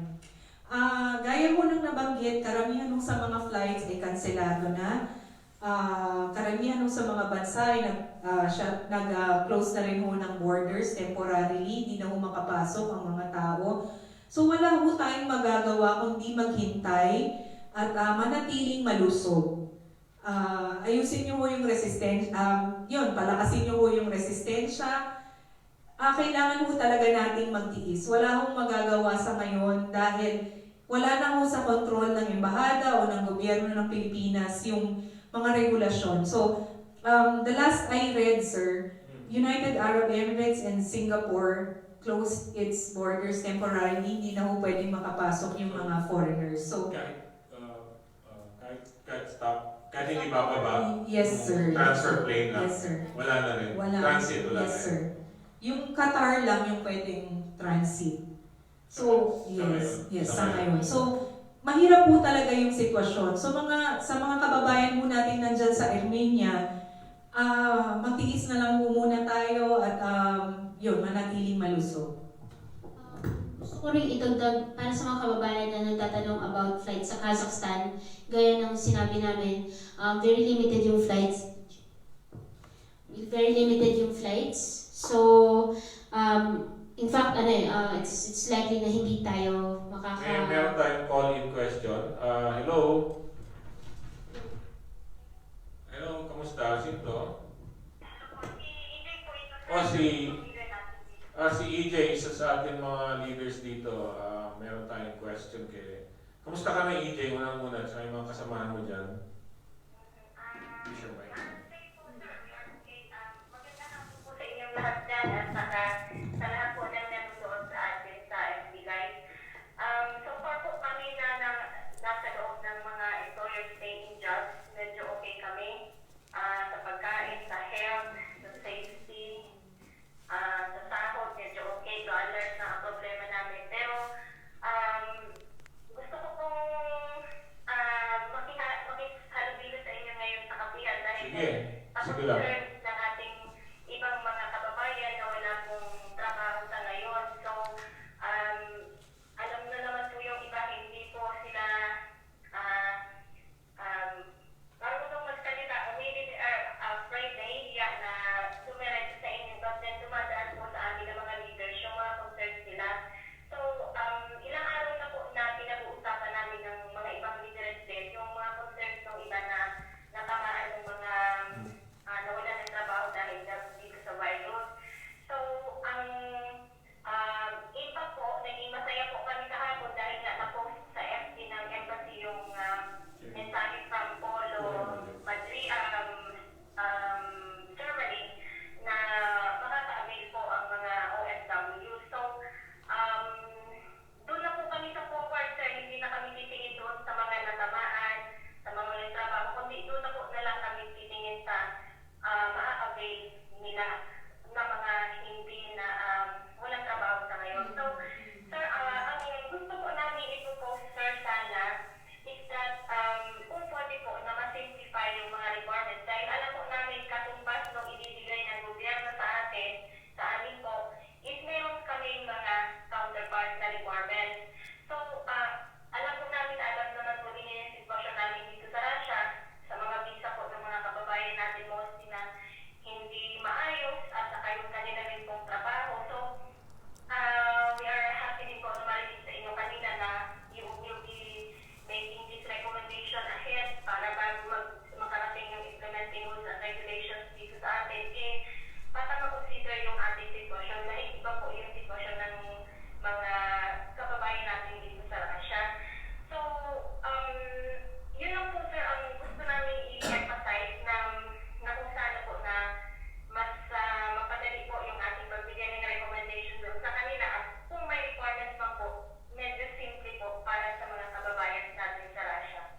Yun lang po, sir. Maraming salamat EJ. Asahan nyo na gagawin namin lahat. Salamat EJ sa mungkahin mo. Gagawin namin lahat na hindi mahirap. Unang-una, mamalawak ang mabigyan. Hindi mahirap ang requirements. Pero alam ni EJ na pag nagbibigay ng pera ang gobyerno, kasi dating gobyerno din si EJ Alam din ni EJ na lalo pag cash ang ina-handout, kailangan well-documented ang may requirements. Pero tama si EJ, dapat hindi masyadong madami requirement, tsaka hindi limitado, wala requirement, dapat legal yung visa, mga ganun, recommend namin na hindi dapat. Tapos, pero salamat EJ, dahil very responsible yung comment mo na people should expect na meron din requirements. So, gagawin namin yan, EJ, na mapadali at mapalawak ang makakuha ng benefit. Ang isa pang gagawin namin, agad-agad, siguro mamayang gabi o sa Lunes, gagawa kami ng advisory or letter of appeal, public appeal, sa lahat ng employer dito sa Russia, whether Russian o ibang basta employer, na bigyan pa rin ng buong sweldo or portion ng sweldo itong week na to yung hindi makakatrabaho. And we will do this in English and in Russian. Tapos ipapublish namin, pirmado yan, may seal. Tapos pwede niyong i-print o ipakita sa inyong employer o i-forward sa kanila ang appeal namin. Kasi ang premise namin dito, everyone, and I'm assuming it's true, everyone has served and is serving their employers well, their families, their children, they're taking care of their homes. So it's an appeal from the embassy, from the Philippine government. So gagawin namin yan, so we will, ninilista ni Ana yung ating mga gagawin. Thank you very much, EJ. Ang next question, si Alma. Si Ate Alma, sandali. Alma, diyan ka ba? Alma? Hello sir, magandang hapon. Si Alma po ito. Ay, Alma, kumusta na kayo dyan? Alam ko si Alma mahilig to sa gimmick pero sana naman konting kumusta na mga gimmick natin? Sir, si Alma po ito. Alma? Oo. Rinig mo ko, Alma? Dito ka makinig sa phone kasi may delay yung Facebook. May konting delay. Sa phone ka makinig. Kamusta na, Alma? Kamusta? Okay lang po sir. Ayos lang po kami. Homestay po kami sir. Quarantine po. Very good. Papasok namin mga hamon. Very good. Anong comment natin o question, Ate Alma? Sir, question ko lang po. Nakulat po na part-timer. Hindi po ako pinapapasok. Is it possible po ba na makahingi ng printer Yun. email from you na sana po kahit sana kalahati ng isinasahod sa amin ng aming mga boss, makapag-compensate kami kahit papaano. Gagawin natin yan. Saka, second question ko po sir. Sir, ano po yung update ng progress ng bilateral labor agreement? Yun lang po. Thank you very much, Alma. At stay safe kayo ng iyong barkada dyan. Huwag mo na masyadong gimmick.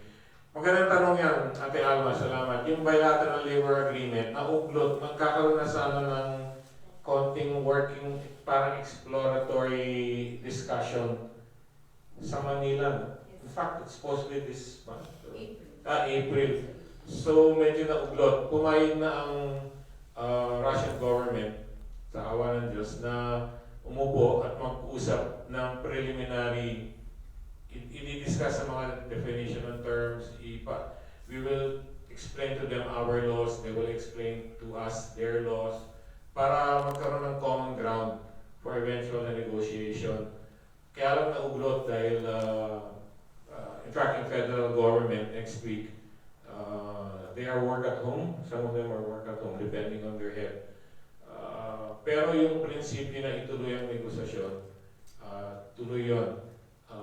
Nauglot. Tapos, ang importante nga, hindi na maapektuhan ng kung may puputok pang lalabas na masyado pa rin madaming dumarating dito. Sana ho, yan lang ho talaga aside from the virus, yung pag-invite, ituloy ang pag-invite, yun ho makakapahirap para magkaroon ng labor agreement at lalo mas mapahirap na yung labor agreement na yan makakover ng mga nandito na hindi regular ang kanilang working, kanilang visa. So please, thank you very much, Ama, for being that. Appeal na naman namin, siguro baka nakukulitan na kayo sa amin, itigil muna ang pag-invite, ang pagpapunta dito ng mga kapwa natin. Lalo na yung may nabalitaan ko, may nagre-recruit pa rin at sinasabi, magbayad ka na ngayon, kukunin ka na yung visa. Pag may mga flights, doon ka pumunta. lalo yatang mas malabo yun. Sumisingil na ng napakalaki on the promise na in the future pwede na sila mapasok. Meron na gano'n no? So, In fact, yeah. sir, medyo Thank you again, Ate Alma. Good Yeah. morning. Meron din po tayong nagtanong, Ma'am Kay, paano po kung mag-expire na visa sa April 4? Di po kami makalabas ng Russia para mag-apply ng extension. 90 days, mag-apply na kayo pag wala pa kayong way na lumabas like Qatar. So wala kayong Qatar. Sir, Sabi Qatar has flights. Shutdown na yun. Russia shutdown, di ba? Wala tayong flights going out, sir.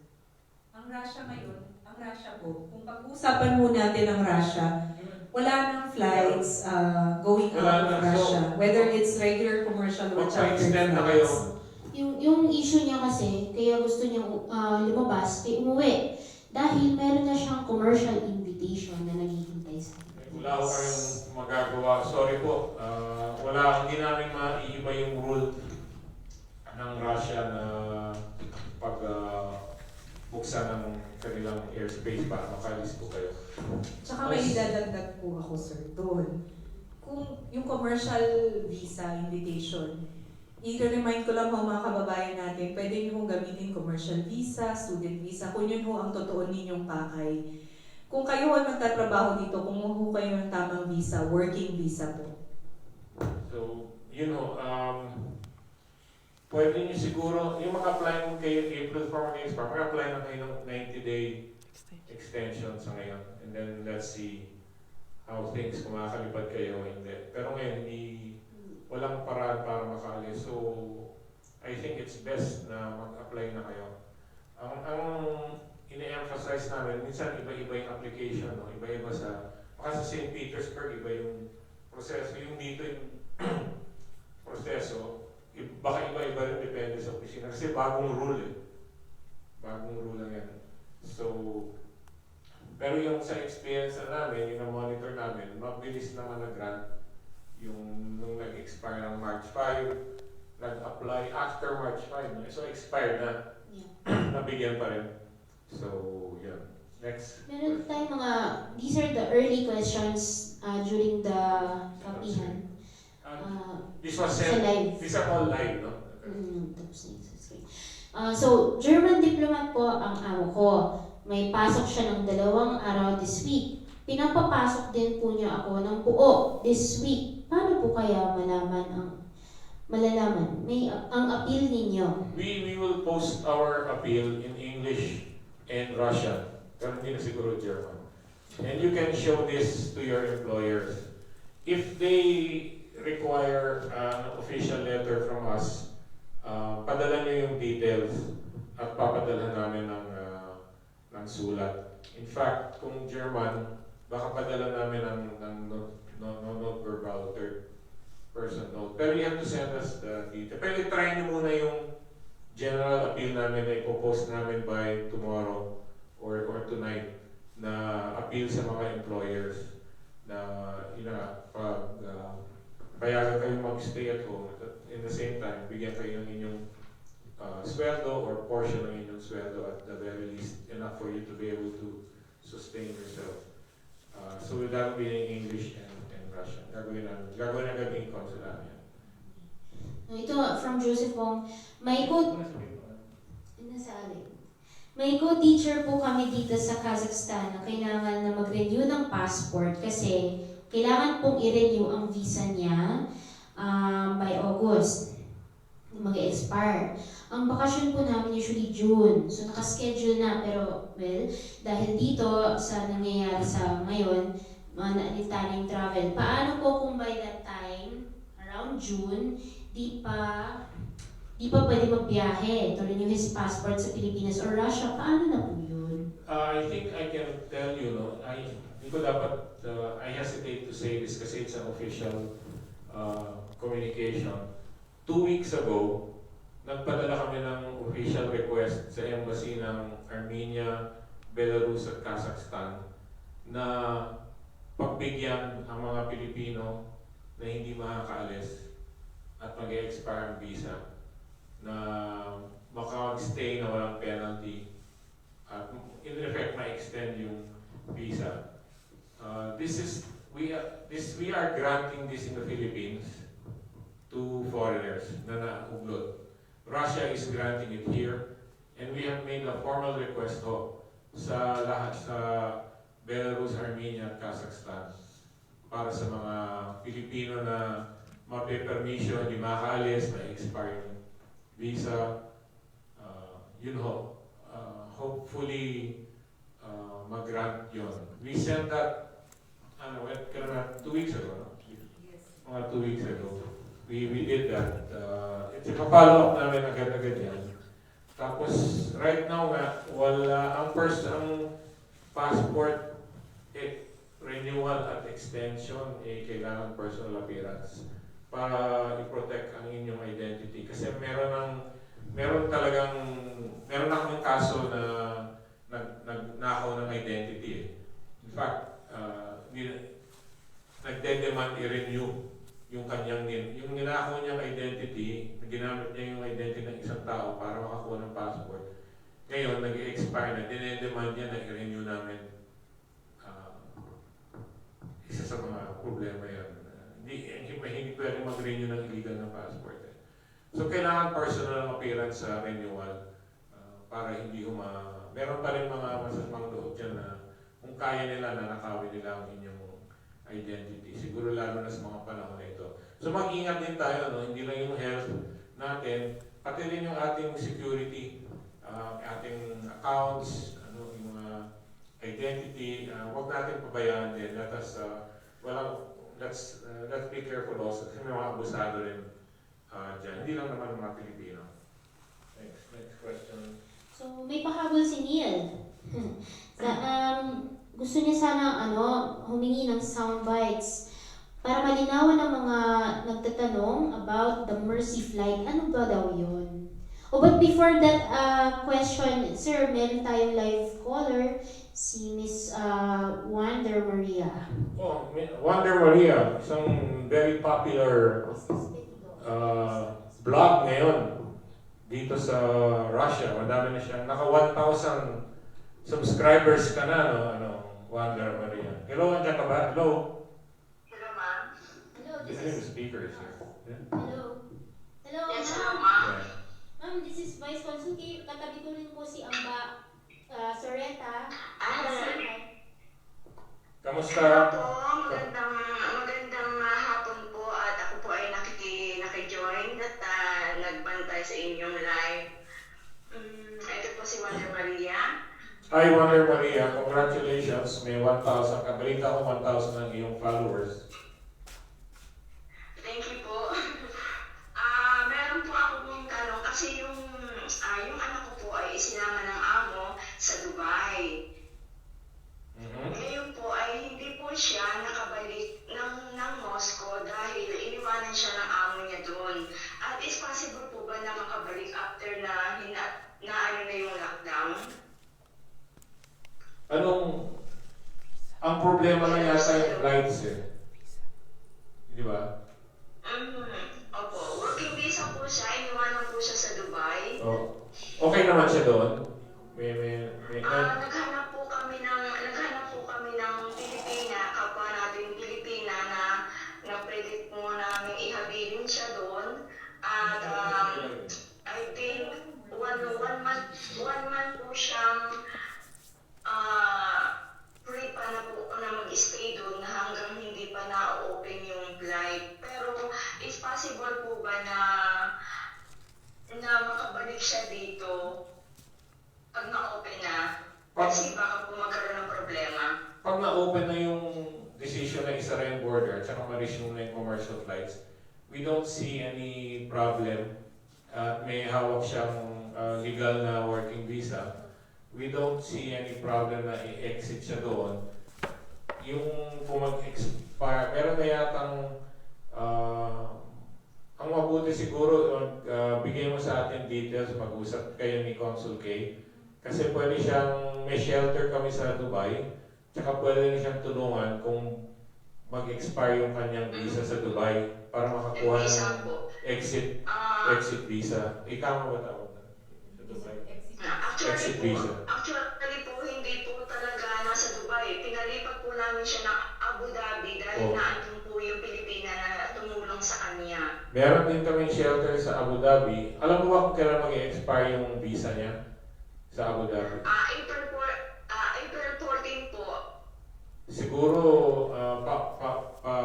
ubihayin na natin sa embassy natin sa Abu Dhabi.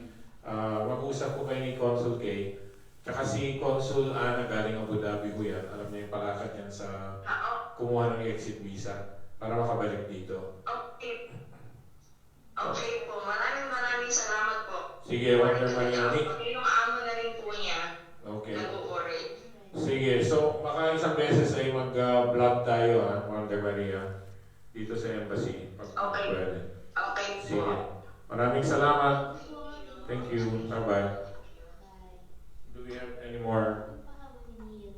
May questions si Neil? Pa-explain na for soundbites.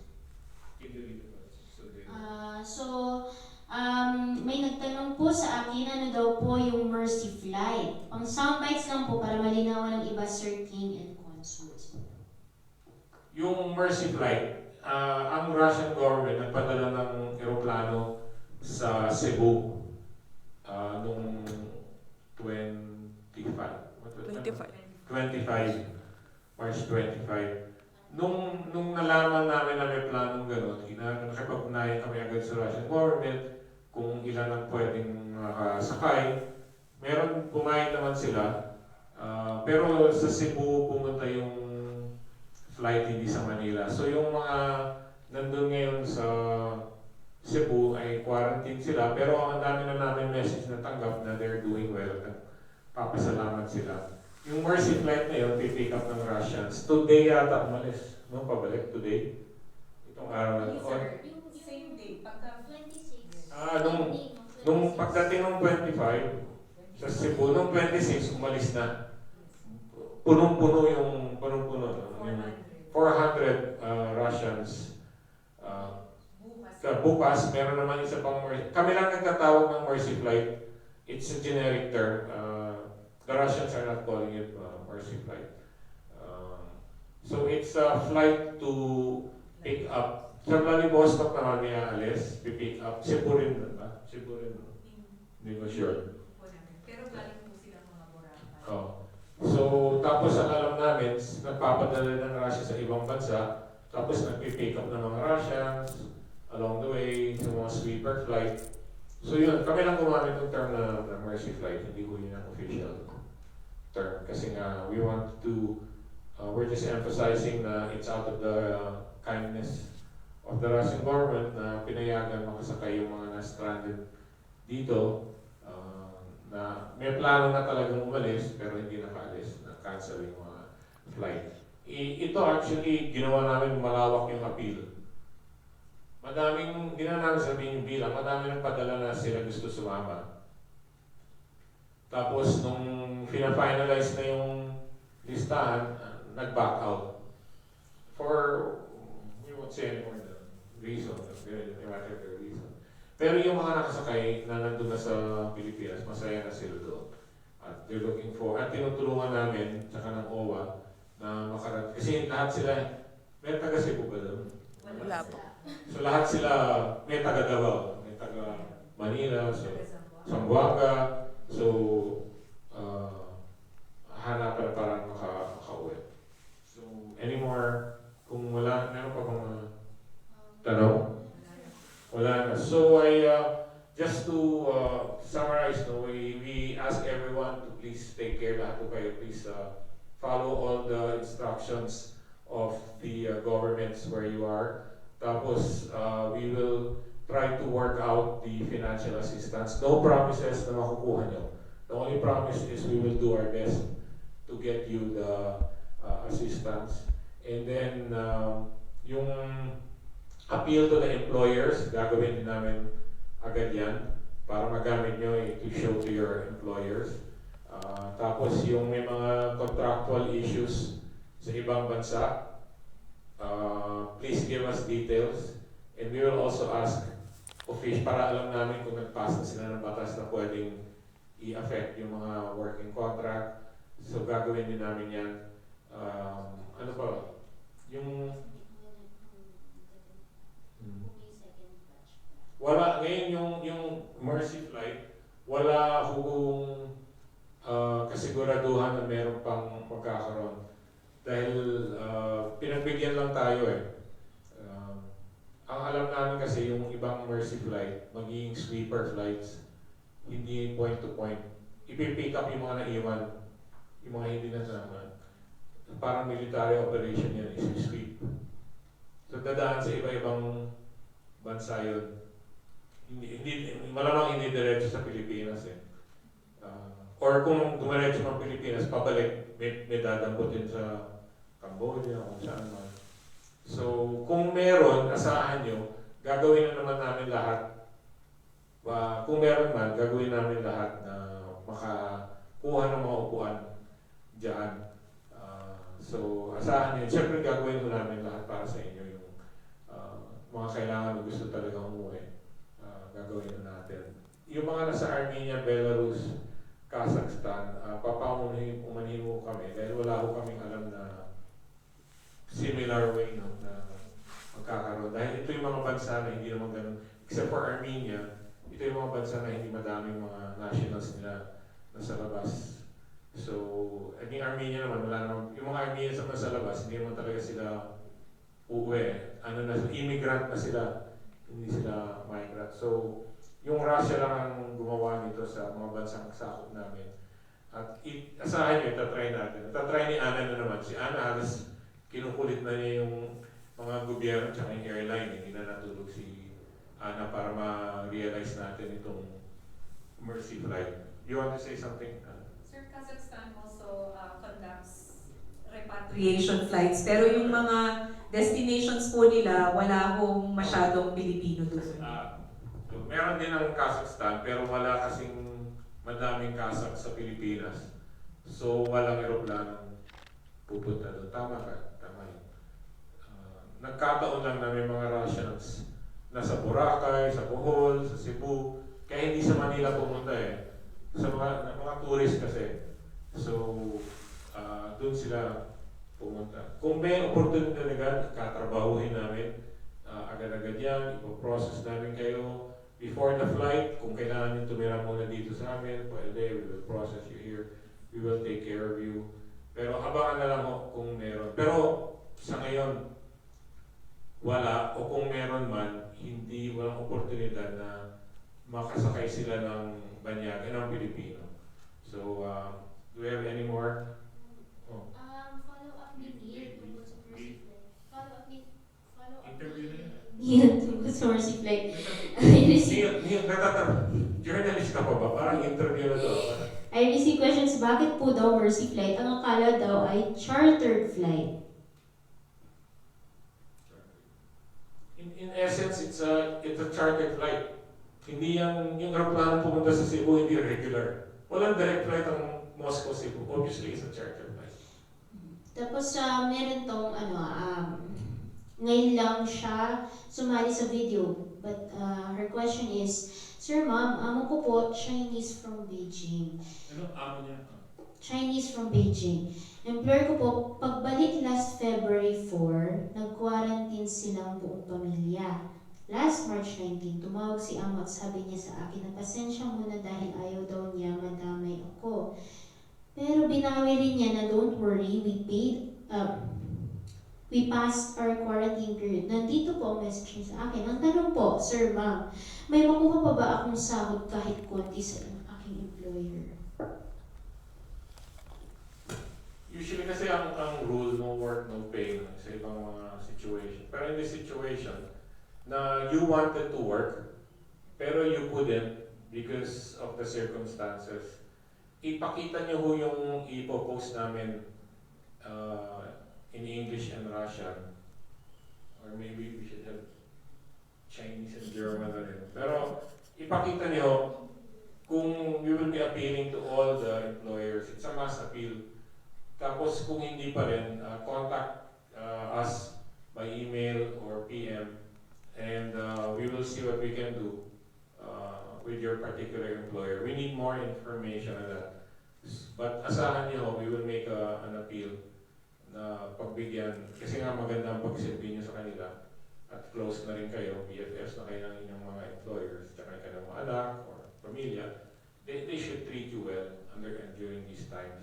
Unless they themselves have suffered at wala nang pambayad o ano, pero we'll see. It's up to their capability rin. May iba pa bang tanong si Neil? Wala na si Neil. Si Neil, hindi na namin nababalitaan. Hindi na nga namin nababalitaan yung ibang mga media dito sa, kamusta na lang, yung mga ibang media, Filipino media dito sa Russia, hindi namin, wala na siyang masyadong.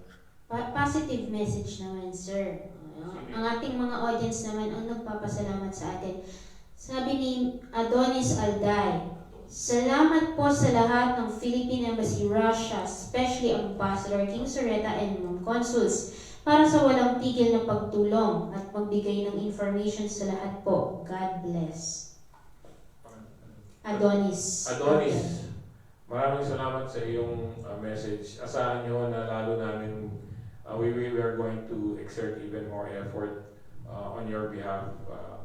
The problem is we're under difficult circumstances at hindi kami makapromise. Pero paminsan-minsan may mga oportunidad tulad ng Mercy Flight, dito ngayon sa Dole, meron.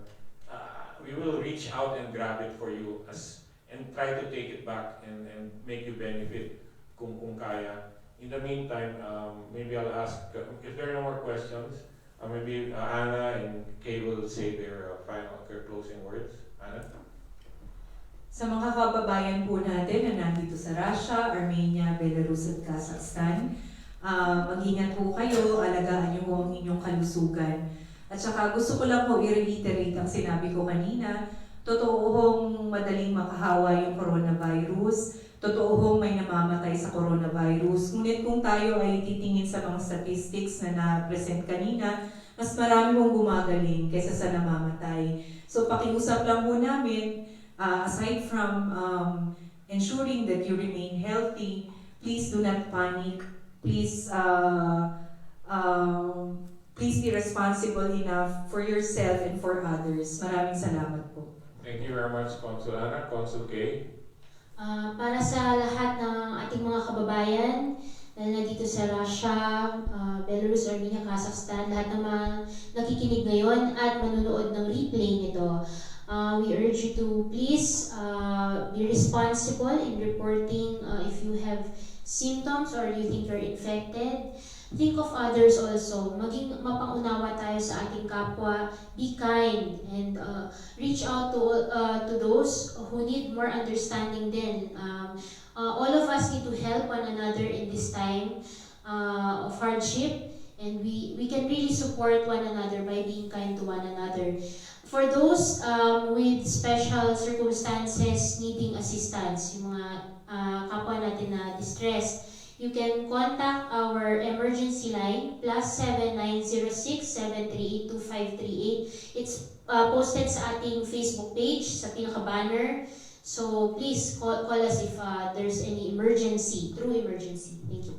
Thank you very much. So, services po natin for next week, limited Monday and Wednesday, 10 to 3 at limited ang services. Open kami for emergencies, 24 hours sa emergency number. Meron din kaming consular number kung hindi emergency, kung may mga tanong kayo. Pwede rin doon. Tapos PM sa Facebook, we will always try to answer you. Minsan hindi kami nakakasagot dahil madami. Minsan na hindi namin ma-arrange o yung sagot hinahanap pa namin. In the meantime ho, asahan nyo na nandito kami para sa inyo. Maraming salamat, Consul Anna, Consul Kay, at kay Director Cherry. Hindi niyo siya nakikita, nasa likod siya ng camera sa aming production crew dito sa Philippine Embassy. We will be here to continue to serve you. Maraming salamat po.